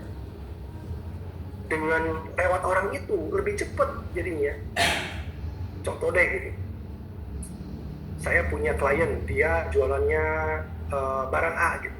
Dia pengen masuk ke Farmer sama Ranch, susah gitu, nggak bisa masuk. Ketika saya kenalin, langsung jualan 70 titik, jualan langsung gitu. Itu enaknya kalau kita punya networking yang bagus, Bu Patricia. Oke, berarti sebenarnya dari coach merekomendasi kita itu lebih baik maksimalkan di online terlebih dahulu, atau sebenarnya kita bisa mulai coba ke modern market, karena kan dari coach juga bilang ya untuk masuk ini sulit kan untuk breakthrough pertama ini. Betul, ini pertanyaan bagus banget Bu Patricia. Saya sepakat dengan Ibu Patricia punya pendapat. Jadi teman-teman, yang pertama adalah masuk ke offline MTGT itu pasti lebih besar ongkosnya daripada masuk ke online, confirm. Nah, oleh karena itu, untuk membuktikan bahwa kita punya produk market fit, jual dulu di online. Ketika sudah mulai ada repeat customer itu lumayan, misalkan sudah nyampe 300 juta deh sebulan, continue. Itu pembuktian bahwa kita punya produk sudah fit dengan market. Nah, kalau kita sudah punya angka itu, mencari distributor, ngobrol sama buyer akan lebih mudah. Walaupun memang kita sepakat bahwa antara yang beli di online dan yang di offline bisa berbeda kan ya. Nah, sebelum ke Bu Patricia, walaupun kita jualnya di online, teman-teman ingat di awal struktur harga harus dirancang dari awal. Jangan sampai begini nih. Wah, di online kan murah ya, udah deh kita murahin, kita turunin harganya. Nah, setelah turun harga, nyampe nih sampai 1M sebulan misalnya. Pas masuk ke MT, marginnya nggak cukup buat main di MT. Anda stuck deh. Anda akan stuck di situ. Ya, jadi seringkali yang salah adalah kita nggak pernah merancang struktur harga dari awal. Kita mesti start merancang dari awal bahwa oke, kita tahu nih awalnya adalah masuk ke online, tapi kita tahu nih individual kita nggak bisa cuma di online karena terbatas online ini.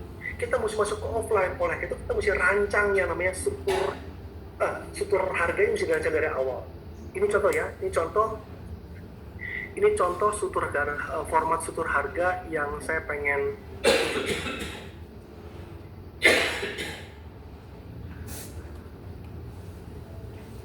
Ini adalah contoh struktur harganya. Berapa harga jual yang kita usulkan? 23.250 untuk yang 130 gram. Berapa pajaknya? Nah, sekarang kita pajak, hitung pajaknya berapa? Karena endingnya pas kita udah besar kan pasti mesti ada pajak kan ya. Jadi kita ukur tuh, kita mesti hitung. Sudah dipotong 11%. Terus berapa sih kita punya margin yang kita mau kasih buat kita punya produk nih ke MT?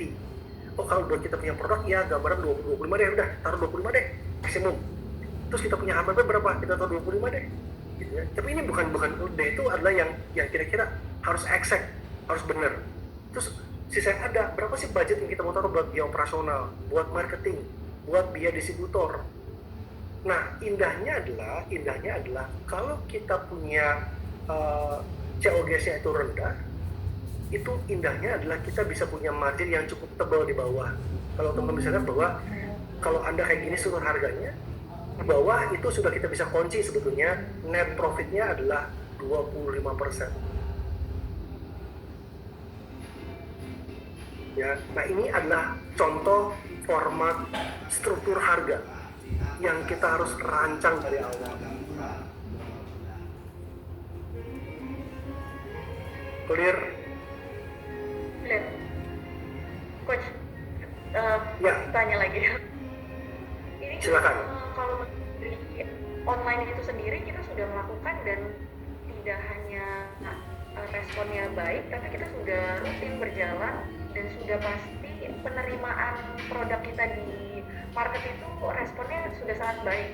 Sehingga berarti turning point kita bisa menseriuskan produk kita di modern market ini titiknya tuh gimana? Karena kita sudah melihat pasar kita sudah dan kita berarti kan Lagi nih sih, Bu. headingnya kan ke modern market ini kan.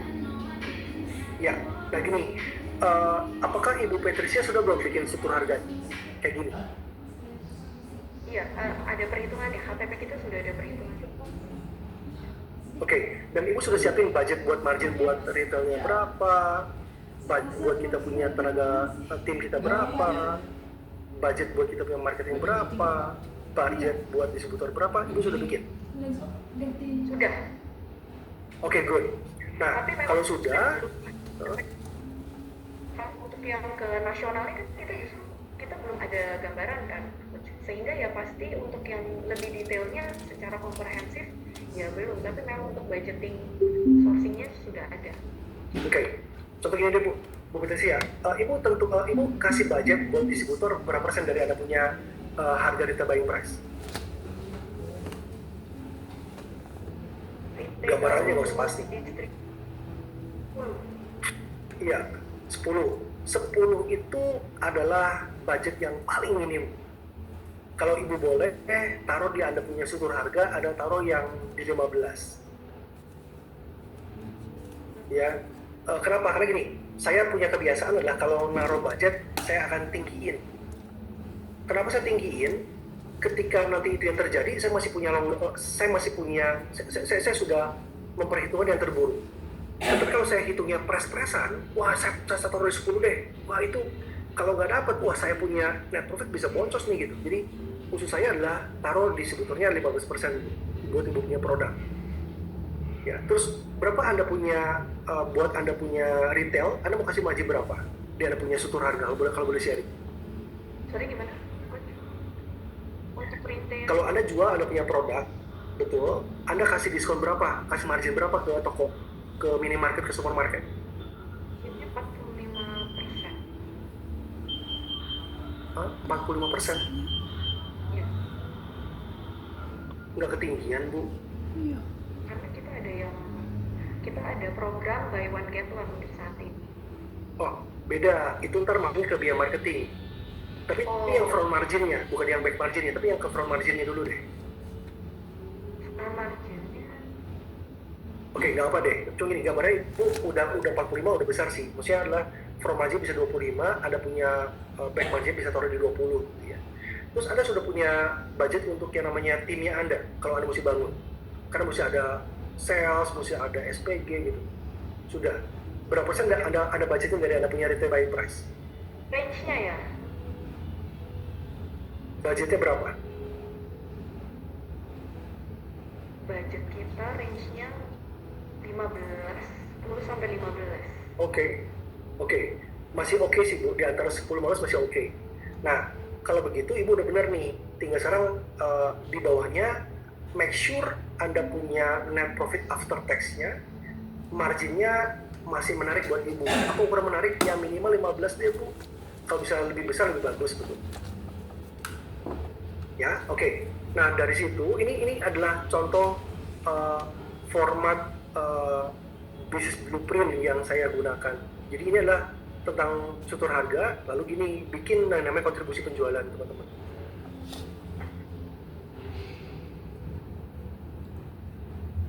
Gitu. Oh, kita pengen masuknya adalah ke Indomaret. Indomaret tuh berapa titik sih? Ada 20.000. Alfamart tuh berapa titik sih? Sekian. Nah, kita punya proyeksi bahwa di tahun pertama 70.000 deh kita masukin. Berapa target penjualan untuk masing-masing produk kita di sana nih? Nah, kita bikin targetnya. Per hari berapa per tahun. Nah, dari sini akan muncul yang namanya penjualan per bulan. Baik quantity berapa? Oh, ternyata dengan target yang di atas, itu kita mesti bisa mampu memproduksi adalah 988.000 pieces nih. Kita punya pabrik bisa nih. Ini adalah minimal yang kita mesti jual. Pabrik bisa nggak? Gitu kan ya, di luar dari buffer. Terus secara penjualan, kita jadi berapa per bulannya? Oh, 5M nih kalau dikali kita punya buying price.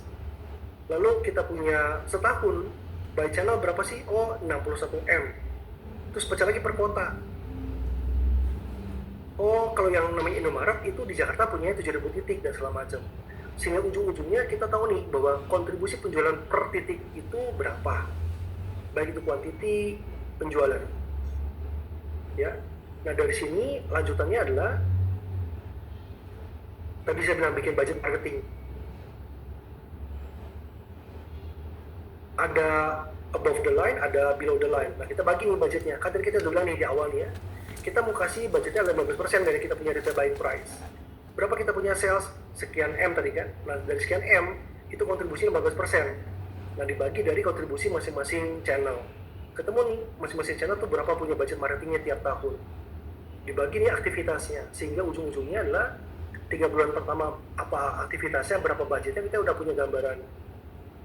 Gitu sih. Endingnya adalah kita mesti punya proyeksi adalah kalau tahun pertama kita jual 70.000, tahun kedua mau jual berapa nih titiknya? 125.000. Tahun ketiga berapa? 200.000.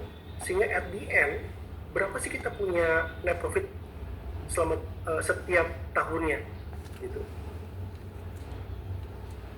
Oke? Oh, ternyata kita punya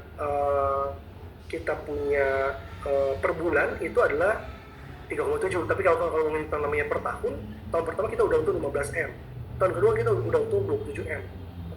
Ini adalah kita punya sama dengan di sini nih, yang 20%.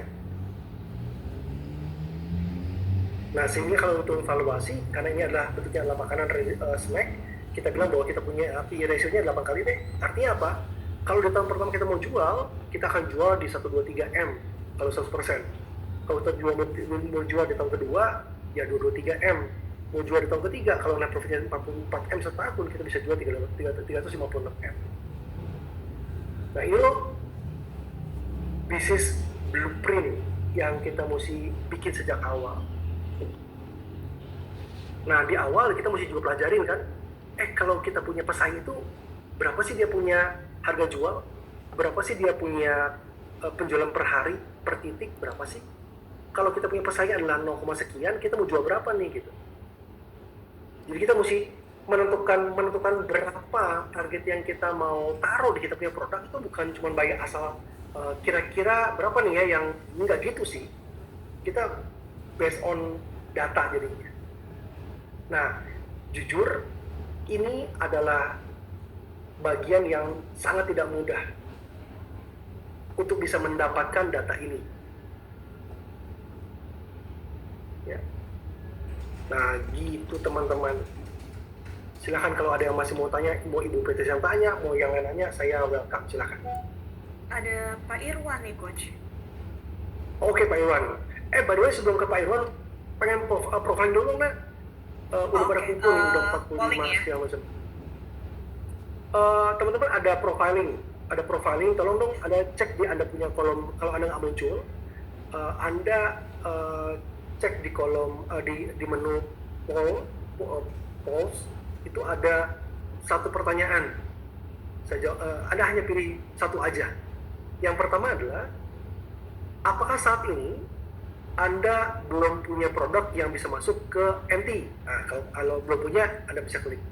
Yang kedua adalah belum punya produk tapi sudah tahu nih siapa nih yang sudah punya produk. Nah, ini bagus nih, itu nomor 2. Nomor 3 adalah sudah punya produk namun belum masuk ke MTGT. Berikutnya adalah nomor 4, sudah punya produk, sudah masuk ke beberapa MTGT nih, tapi belum nasional. Yang berikutnya adalah sudah punya produk dan sudah masuk ke MTGT secara nasional. Nah, iya. Jadi saya pengen tahu dong profilnya Anda seperti apa supaya saya bisa lebih maksimal menjawab Anda punya pertanyaan. Oke, kita tunggu sebentar ya. Masih 30%. So far yang hadir hari ini adalah yang paling besar sudah punya produk namun belum punya sudah punya produk tapi belum masuk ke MTGT. Oke, good start. Jadi Anda sudah punya produk tapi belum masuk ke MTGT. Alright. Yang kedua adalah kalau saya lihat yang paling besar di sini adalah teman-teman yang sudah punya produk dan sudah masuk ke beberapa MTGT. Very good, sudah ada 21%. Yang berikutnya lagi adalah ada 24 kurang lebih persen adalah yang belum punya produk dan tapi udah tahu nih siapa yang punya produk yang memang bisa Anda ajak kerjasama. Jadi ada 24%. Oke, dan hanya 8% itu yang ada di sini adalah teman-teman yang sudah punya produk, sudah masuk ke MTGT secara nasional. Oke, kita tunggu sebentar lagi ya, masih 62%. Kita tunggu sampai ke 80% supaya saya ada gambaran yang lebih komplit tentang Anda. Silakan, saya tunggu sebentar 1 menit boleh ya, sebelum ke Pak Irwan. Tadi tentang listing ya Pak, waduh itu listing mahal Coach. Betul Pak, listing mahal Pak. Tetapi itu ada perhitungan return on ada perhitungan berapa target payback periodnya Pak. Gitu. Jadi itu kita mesti perhitungkan. Kalau memang itu masuk ke situ, itu adalah layak kita perjuangan sih Pak. Karena masuk ke MT itu bisa nggak sih Coach masuk MT itu gratis? Bisa, tapi nggak bisa selamanya. Dan ada caranya, tapi lebih lambat, ada caranya. Ya, sebelum ke Pak Irwan, sebentar saya masih nungguin 10% lagi, baru 70% nih yang mengisi. Ini adalah telur gabus nih, ini telur gabus ini enak banget nih. Jadi ini ada ibu-ibu yang bikin ini, baru makan, enak banget. Ini udah berapa bulan nih, dan masih renyah dan segala macam. Padahal ini pakai ini masih biasa. Kita lagi mau dorong beliau masuk ke MT secara nasional gitu. Jadi jangan berkecil hati kalau memang Anda belum punya produk. Yang penting adalah Anda tahu nih, ada peluang bisnis bagus nih di MTGT. Cari siapa produsen yang sudah punya produk yang bagus, ajak kerja sama dia. Nah, sebelum ke Pak Irwan, karena ini masih 75%. Teman-teman, juga besar harapan saya, carilah produk yang dikonsumsinya rutin. Contoh gini ya, kalau Anda jual panci ke MT, apakah tiap bulan dia beli panci? Ya ada juga, cuma nggak banyak nih orang yang tiap bulan beli panci kan ya, betul nggak? Tetapi kalau orang yang belinya yogurt, belinya snack gitu, dia akan belinya mungkin lebih banyak tuh, sebulan bisa berkali-kali dia kalau belanja snack. Jadi cari produk yang dikonsumsinya sering. Coach, contoh gini, ini contoh lagi ya. Saya kemarin baru pulang liburan dari Jepang. Saya menemukan sebuah produk bagus di Jepang. Nah, boleh nggak? Bisa nggak gitu? Bisa juga. Kita ada pengusaha Indonesia, dia importir, ngambil produk dari Thailand. Sekarang dia jual eksklusif ke Indomaret. Setiap bulan tuh dia secara konsisten dibeli oleh Indomaret itu 500.000 pieces sampai 750.000 pieces setiap bulan dia beli. Jadi bisa juga sebetulnya. Ya, jadi yang penting adalah kita bisa mencari produk yang fit dulu sama market. Oke, ini masih 75 nih stuck di sini. Yaudah deh, yuk ke Pak Irwan dulu deh. Minimal saya udah ada gambaran. Pak Irwan silakan. Apa yang mau ditanya sama Pak Irwan? Ya, ini saya mau menanyakan, tadi Coach kan bilang kalau misalkan kita untuk distribusi sebaiknya fokus cari distributor yang nasional ya Coach ya. Saya pernah ada pengalaman ya, untuk cari distributor nasional itu tidak mudah. Jadi memang benar apa yang Coach ini tanya, kebanyakan tuh kami dulu pernah ditanyain kayak gini, omsetnya sudah berapa di daerah tersebut loh ya. Kalau misalkan omsetnya dalam 1 bulan untuk wilayah tersebut belum ada 100 juta itu tidak tertarik distributor nasional. Jadi mereka ini dulu apa, kamu sebarkan dulu di bawah, nanti kalau misalkan sudah ada omset, nah baru apa, mau untuk mereka melanjutkan gitu loh. Makanya kalau sekarang ini kami carinya distributor lokal yang perkarsidenan ada cara nomor 2 Pak Irwan. Gini, Pak Irwan gini. Ada cara nomor 2 nih Pak. Jadi yang pertama adalah lewat distributor dulu. Memang betul sih Pak. Tapi ada cara nomor 2 Pak. Networking itu ya? Kalau bukan, kalau distributornya belum tertarik Pak, kita bisa dorong gini Pak. Kita bisa dari bayar dulu Pak Sarah. Kita bisa pergi ke bayar. Bapak mau masuk misalnya masuk ke minimarket atau bapak coach jangan masuk minimarket itu kan banyak tuh. Kita pengen masuk tuh ke supermarket yang nasional deh. Contoh kayak misalkan Farmer Ranch itu kan yang terbesar sekarang, ada sekitar 69 supermarket deh. Udah apa Pak? Perlu Pak. Kalau di sana diterima, nah mereka sudah punya DC Pak, mereka punya distribution center, mereka punya distribution center, sehingga kita nggak usah kirim ke satu titik Pak. Nah, pakai itu dulu Pak bisa. Setelah itu terbukti bahwa ada repeat dari mereka, kita bilang sama si distributor nasional, nih distributor nasional, buktinya bahwa range sama farmer kita sudah jual segini nih. Dan sekarang kita pengen masuk ke Indomaret nih.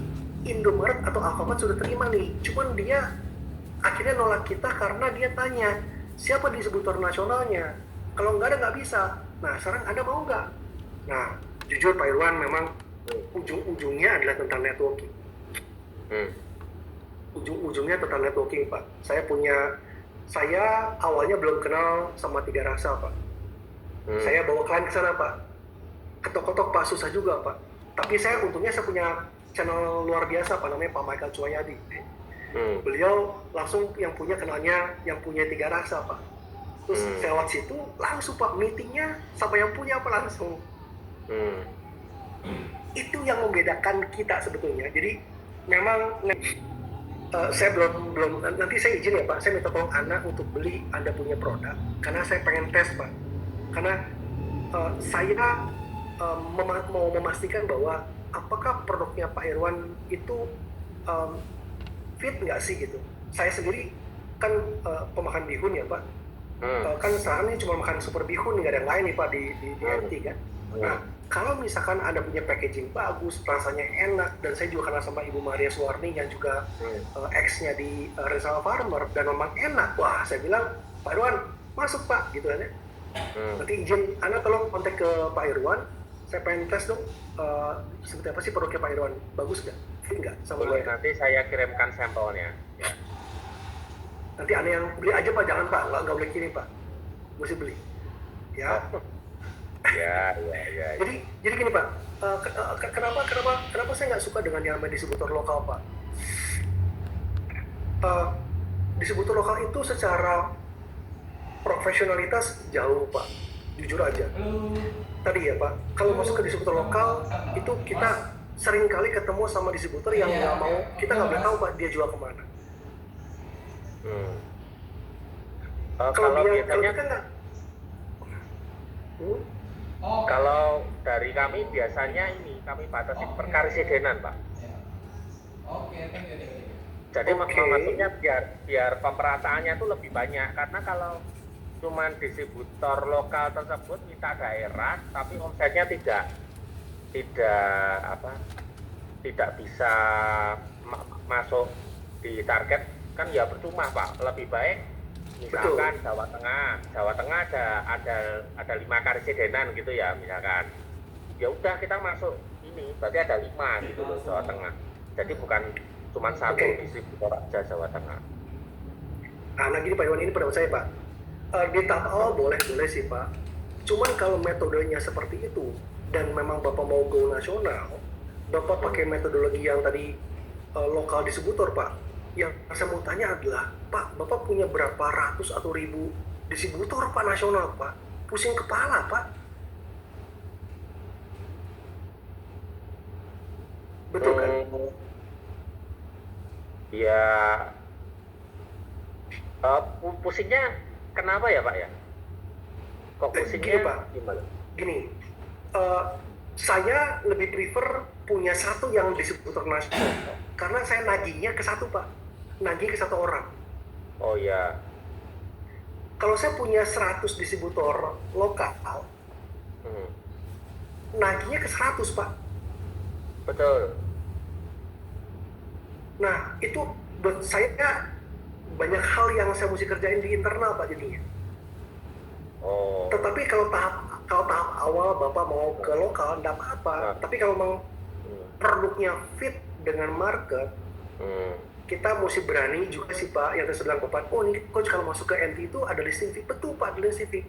Tetapi kita punya kita mesti hitung, kalau kita punya listing fee itu, payback periodnya adalah targetnya nyampe ke 6 bulan, ambil Pak. Jadi gini, oh kalau saya masuk ke sana, saya disuruh bayar 2 juta misalkan, listing fee. Nah kita hitung Pak, dan kita punya target. Kalau bisa 2 juta, kita butuh berapa bulan nih net profit kita bisa mengcover dari dia punya penjualan. Kalau targetnya adalah payback periodnya adalah 6 bulan, masuk Pak. Gitu Pak. Malah beberapa brand besar menghitung target payback itu bisa sampai setahun Pak. Artinya adalah setahun pertama dia nggak untung, tapi tahun kedua dan ketiganya dia udah untung Pak, karena dia udah nggak lagi bayar listing fee. Atau malah gini Pak, ada juga Pak pengusaha kuaci, saya nggak sebut brand. Ketika dia masuk ke sebuah Indomaret, itu dia bayar mahal Pak. Tetapi pas lagi dia masuk PO pertama Pak, PO pertama aja udah miliaran. Artinya apa? Listing fee yang kita bayar, itu di PO pertamanya udah kebayar Pak. Nah tinggal, tugas kita lah bukan terus naruh PO doang, terus kita tinggalin, enggak Pak. Nah gimana cara ini agar kuaci ini kejual nih di lapangan? Ada marketingnya, gitu Pak. Ya. Semakin tidak mudah masuk ke MT, artinya adalah barrier-nya semakin tinggi. Semakin tinggi sebuah bisnis barrier-nya, semakin bagus Pak. Artinya apa? Tidak mudah banyak pesaing masuk ke sana. Yang penting kita tahu gimana cara main di sana sih Pak. Oke, gitu Pak Iwan. Silahkan kalau ada yang mau tanya. Berarti tadi kalau misalkan ini kita masuk ke MT lewat ini nasional gitu, sell out-nya berarti kita harus menyediakan MD gitu ya? Sell out-nya. Sorry Pak. Sell out-nya kita harus kalau masuk ke MT nasional. Ya, misalkan masuk betul Pak. Betul. Yes Pak. Tapi gini Pak, gini ya. Apakah kita mesti punya semua nasional mesti punya MD? Enggak juga sih Pak. Contohnya ya Pak, saya buka lagi ya. Saya buka lagi tadi yang data yang saya kirimin. Yang tadi saya buka ini ya, saya masuk ke yang namanya kontribusi penjualan. Di sini digambarkan bahwa ini ya, per bulan per tahun ada nih.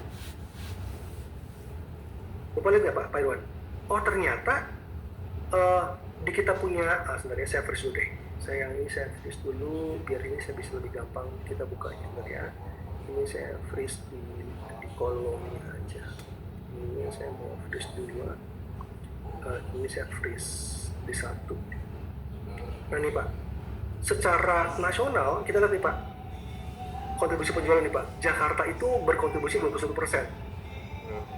Kalau saya mesti punya tim sales, tidak semua kota saya mesti punya Pak. Tetapi yang pasti adalah mana kota yang berkontribusi terbesar Pak, 3 atau 5 deh. Yang pasti adalah Jakarta, kontribusinya 21%, Surabaya 11%, terus mana lagi? Bandung 8,3%, Itu 3 kota Pak yang saya pasti punya tim. Hmm. Yang lainnya saya biarin dulu nggak punya tim. Hmm. Gitu Pak. Clear nggak Pak Irwan? Gitu. Iya. Nah tapi jangan khawatir, kenapa? Karena setelah selesai dengan pertanyaan ini, saya punya berita yang sangat menarik dan berita yang sangat mengembirakan buat teman-teman semua. Nanti saya jelasin apa berita baiknya ya, karena saya sudah nyiapin berita baik buat teman-teman semuanya. Tapi ntar habis banyak pertanyaan. Gitu Pak Irwan. Ada yang lain Ya, sebelum ke Ibu Suryani sama ke Pak Luki? Oke, nggak ada ya. Ke Ibu Suryani, nggak kerasa udah jam 9 kita, anak. Ngomong-ngomong jam 9 jadinya. Ih, cepet banget waktu ya. Yes, Bu Suryani. Hai Ibu. Ibu perutnya apa Ibu? Apa kabar? Baik banget Ibu Suryani. Perutnya apa Bu sekarang? Tetap yang sama kayak dulu, Coach. Frozen food, ayam ungkep. Frozen food, yes. Iya. Ayam ungkep, oke. Lalu? Mama Angke. Iya, saya kendalanya kan baru jadi nih sertifikasi halal. Ya, terus saya memulai dengan offline dulu. Gitu loh. Pernah mulai sih di MT juga, cuma belum berkembang. Sampai sekarang belum berkembang. Iya, terus kendalanya yang di offline, saya kan mesti sudah tahu karena produk saya premium, saya mesti larinya kan ke kota-kota besar. Nah, jangkauan saya saat ini baru Semarang, Coach. Tapi saya belum pernah terjun sendiri. Jadi gimana punya networking ya? Jadi saya pakai sales, tapi nggak pernah berhasil. Itu aja. Karena ya berbagai macam alasan. Pertama mesti karena dia tempatnya tidak ada. Alasannya mesti itu. Kami tidak ada tempat. Nggak ada tempat. Mereka udah penuh gitu loh. Terus ini terlalu tinggi harganya. Jadi mesti itu aja alasannya. Beberapa tempat di Semarang itu mesti kayak gitu alasannya. Jadi saya lagi berpikir ini harus bagaimana ya. Saya juga bingung gitu loh. Misalnya gini, sekarang Ibu jual berapa harganya satu ayam? Ibu 1 ekor ayam atau Ibu mau bisa potong-potong? 1 ekor tapi dipotong jadi 4 biasa kan. 1 ekor ayam dipotong jadi 4 bagian. Paha 2, ayam 2. Iya. Itu harga. Ibu jualnya adalah per paha. Sebentar Bu, Ibu jualnya per paha, per bagian atau 1 ekor dibagi 4? 1 ekor dibagi 4. Jadi Ibu jualnya adalah paha 1, dada 1 gitu? Enggak, 1 ekor. 1 ekor itu dan 1 pack itu isinya 1 ekor, tapi itu 110 untuk yang gurih, serundeng. Ketinggian Bu, nggak bisa ketinggian. Nggak bisa. Karena kan ayam ayam kampung, kalau misalnya sudah APP-nya itu sudah tinggi sekali, Coach. Betul, gini Bu, kalaupun Ibu mau, itu dibagi 4 Bu, jadi Ibu jangan jualnya per ekor. Ketinggian Bu. Memang dibagi 4. 1 pack tuh isinya 1 ekor yang sudah dibagi 4. Enggak gini Bu, makanya gini, kalau gini deh, saya mau tanya gini, kalau saya menemukan Ibu punya produk di supermarket, saya sebagai konsumen tuh mesti beli 1 ekor atau bisa beli 1 paha? Ada yang isi 2. Kalau 1 ada yang isi 1 nggak Bu? Kalau 1 kita rugi di ini packingnya, Coach. Nah Bu, yang jadi PR gini Bu, kalau cuma setengah kan itu berapa jualnya? 50.000. 55.000. 50.000. Nah, Ibu ada bikin sampling nggak? Kasih orang, Ibu belum pernah masuk ya. Gini, Ibu pernah nggak sih minta buyer di supermarket itu suruh cobain dulu deh, suruh dicobain? Udah, kemarin itu kita berusaha seperti itu. Terus apa responnya dia? Enak, secara produk enak nggak dia? Karena yang jalan sales, jadi saya nggak ngerti sih ya. Belum pernah. Ibu harus ketemu Bu sama mereka Bu. Harus sendiri ya. Ya gini Bu, gini. Iya, apalagi kalau sales yang kita tugaskan dia kagak ngerti Bu. Aduh, takutnya iya betul. Nggak benar juga cara dia ngomong sih. Jadi kalau boleh ya Bu, ini khusus saya pribadi Bu Surani. Ibu jalan sendiri aja ke salah satu supermarket yang terkenal di Semarang.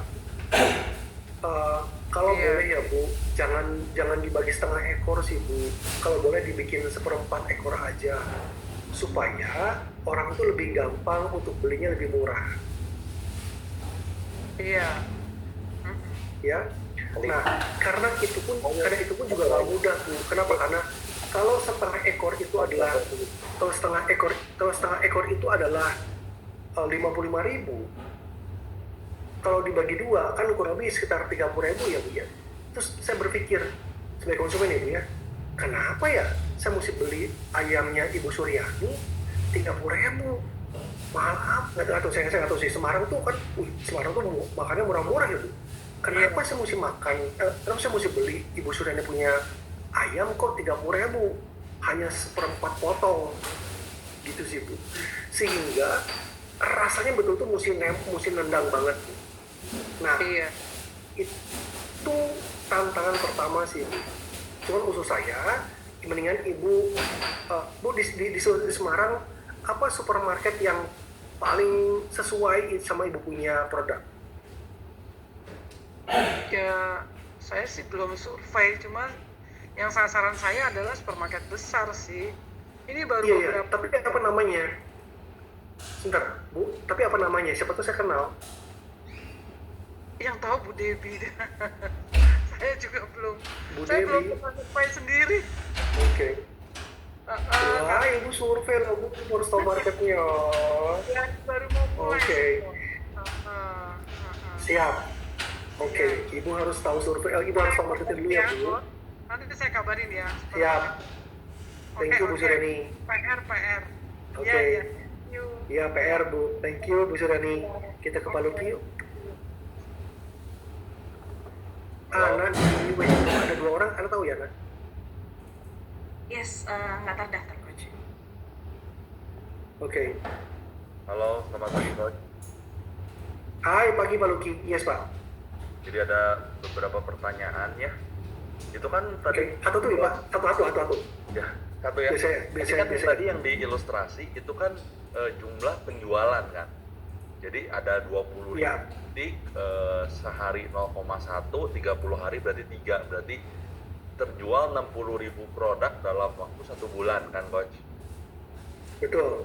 Tapi kan dalam kenyataannya dia nggak mau kita cuma nyetok 3 kan Coach? Berarti sebenarnya kita harus taruh inventory lagi ke mereka, berarti kita modalnya nggak cuma 60.000 stok, tapi bisa kamu harus stok 2 lusin gitu minimal. Berarti bisa jadi berarti high capital juga berarti ini untuk ngejalanin. Gini Pak, gini, kalau bentuknya term of payment, dia bayar Pak. Nah yang hati-hati adalah ketika Anda diminta konsinyasi, nah itu yang bahaya.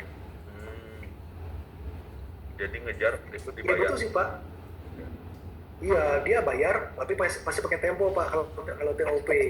Kalau konsinyasi dia akan membayar berapa yang terjual aja di kasirnya mereka. Jadi itu udah pasti ya, berarti kita harus punya modal stok di awal sebelum kita bisa distribusi secara nasional dengan mereka. Pertama itu, kedua adalah kita juga bakal harus nahanin turn of payment-nya ya. Berarti nanti begitu PO berikutnya berarti kita udah harus siap berapa ratus ribu lagi gitu ya berarti ya. Kurang lebih dari kebayang putaran cash flow-nya gimana? Iya, betul. Jadi pertama lah kita punya rencana setahun, kita mesti hitung nih, secara cash flow kita bisanya gimana nih caranya nih? Apakah kita mesti masuknya adalah ke Jabodetabek dulu deh sama Bali deh, gitu ya? Atau Jabodetabek sama Bandung dulu deh, karena uangnya nggak cukup nih, gitu ya? Karena gini Pak Luki, ada beberapa brand, contoh ya ada satu brand bakso di Jakarta, itu sampai ranch dan farmer beli cash Pak, karena produknya bagus banget, enak banget, belum ada pesaingnya, belinya cash, nggak tempo Pak, nggak konsinyasi, beli cash di awal Pak, itu ada juga. Nah Terus gini, misal contoh gini Pak Luki, contoh gini ya, aduh coach ini kita udah bagus nih, kita lagi mau cari orang yang punya modal, itu lebih gampang Pak Luki, beneran.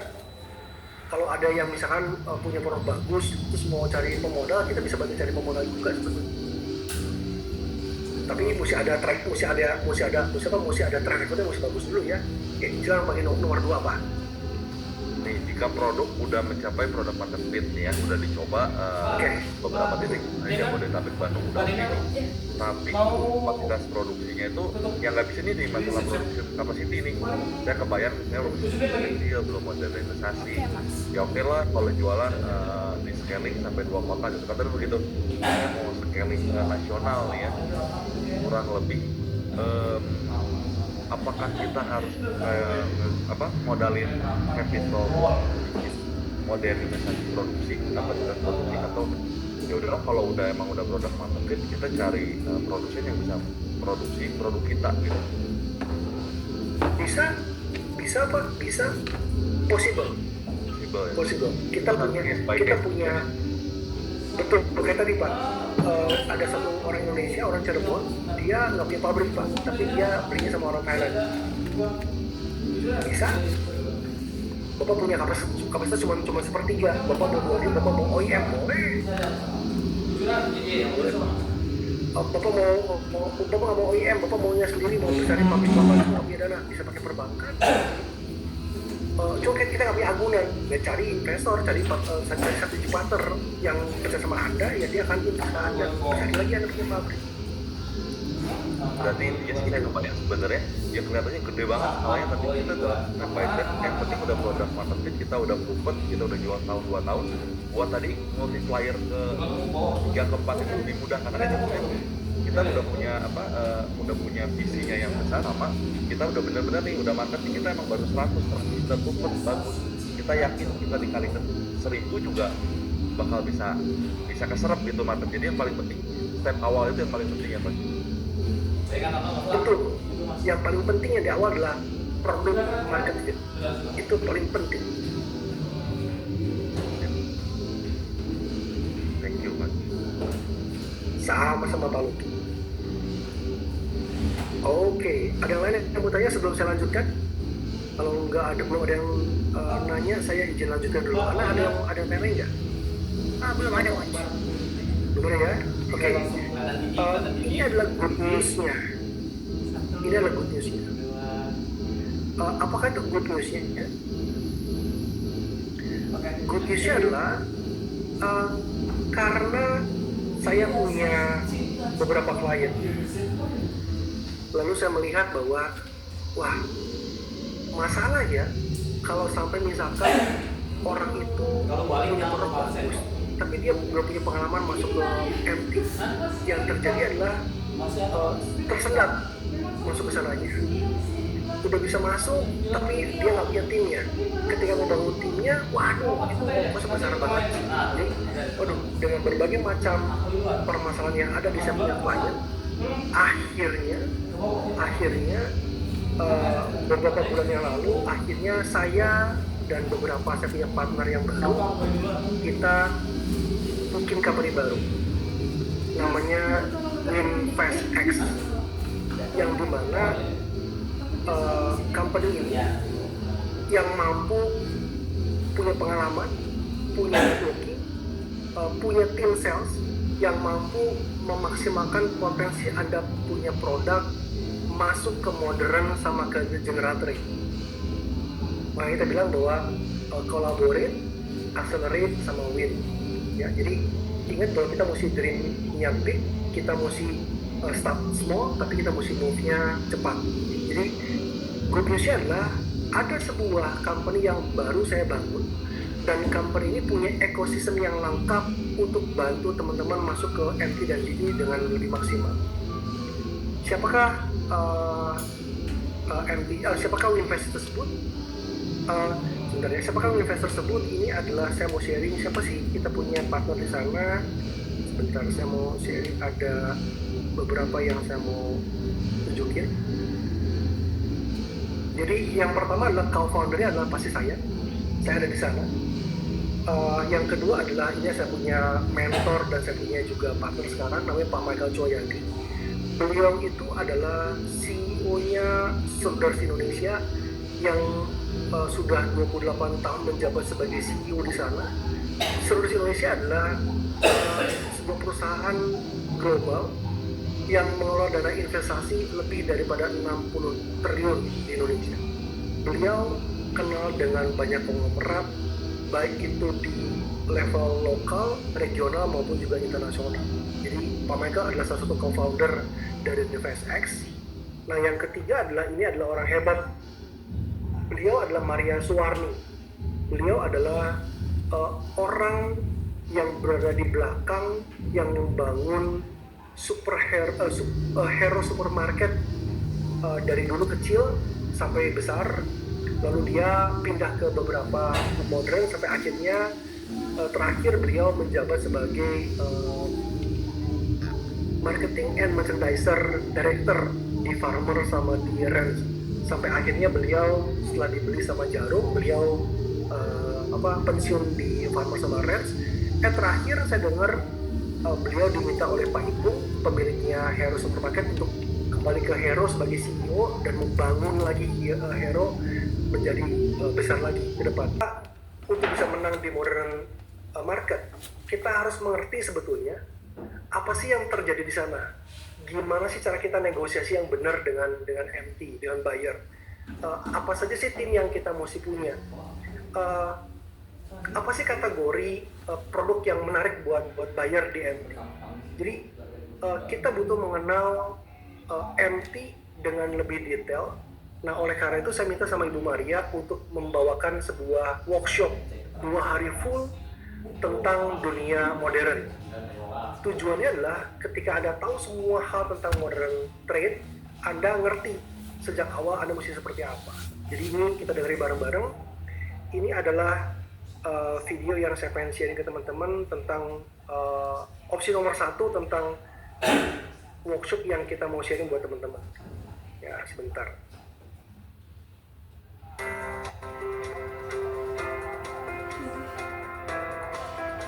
Banyak produk lokal gagal tembus ke supermarket dan minimarket, bukan karena kualitas produknya jelek, tapi karena pemiliknya nggak tahu bagaimana caranya.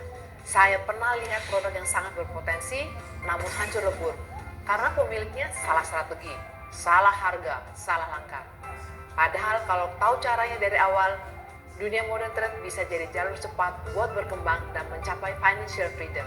Produkmu bisa terkenal dan hadir di rak-rak minimarket dan supermarket, bahkan tumbuh jadi brand nasional. Saya Maria Suwarni sudah 30 tahun di dunia retail dari Hero Supermarket sampai Farmer dan Rush Market sebagai marketing dan merchandising director.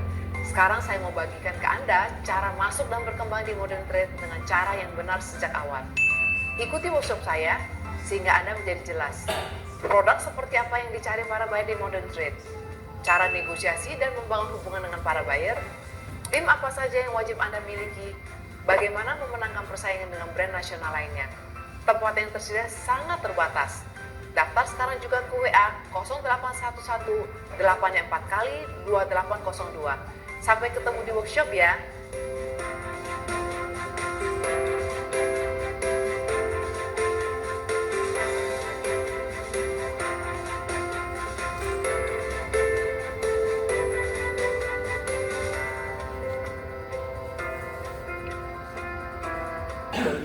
Itu hari Sabtu dan Minggu.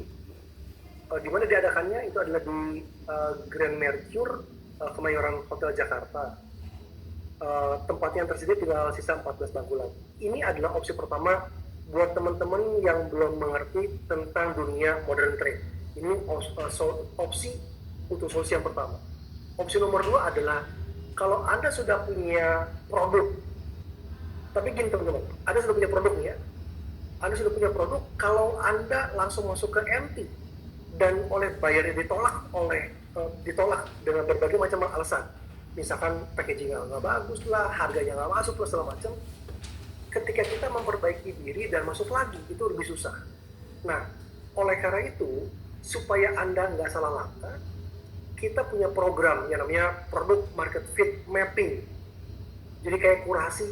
Jadi sebelum Anda datang ke buyer, ke kebayaran di modern trade, Anda ambil program di Winvest, ketemu sama Ibu Maria Suwarni yang sudah sangat fasih puluhan tahun di dunia modern market.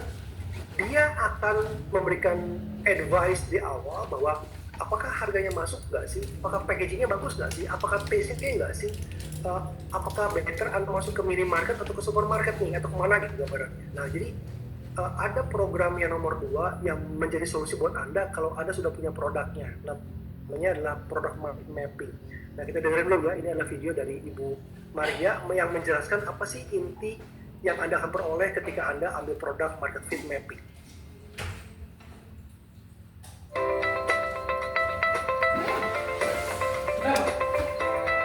Mungkin Anda sudah lama lelah, produksi jalan terus, desain kemasan sudah digarap, bahkan sudah kirim proposal ke buyer.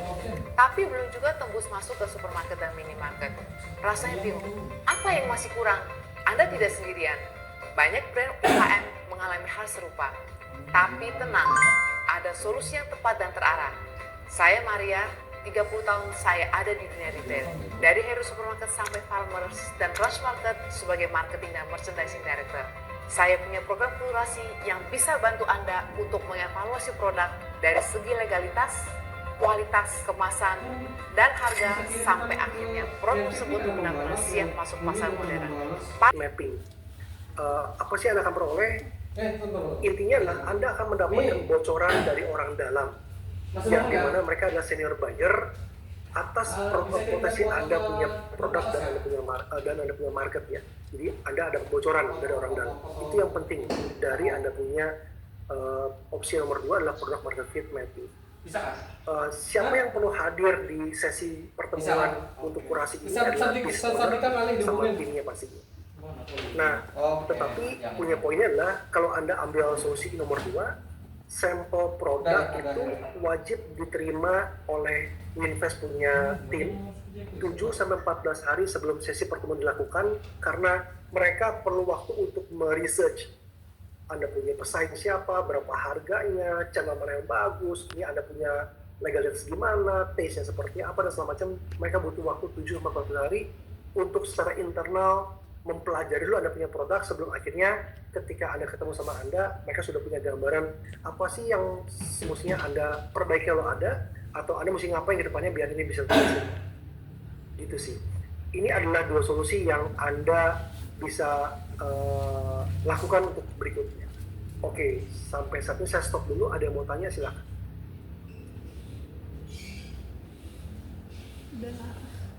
Yang pertama adalah yang sebenarnya adalah apakah 2 solusi tadi clear nggak di kepalanya teman-teman? Clear atau masih belum clear? Clear ya? Oke, Pak Luki clear. Untuk udah clear ya? Oke, very good. Pak udah clear,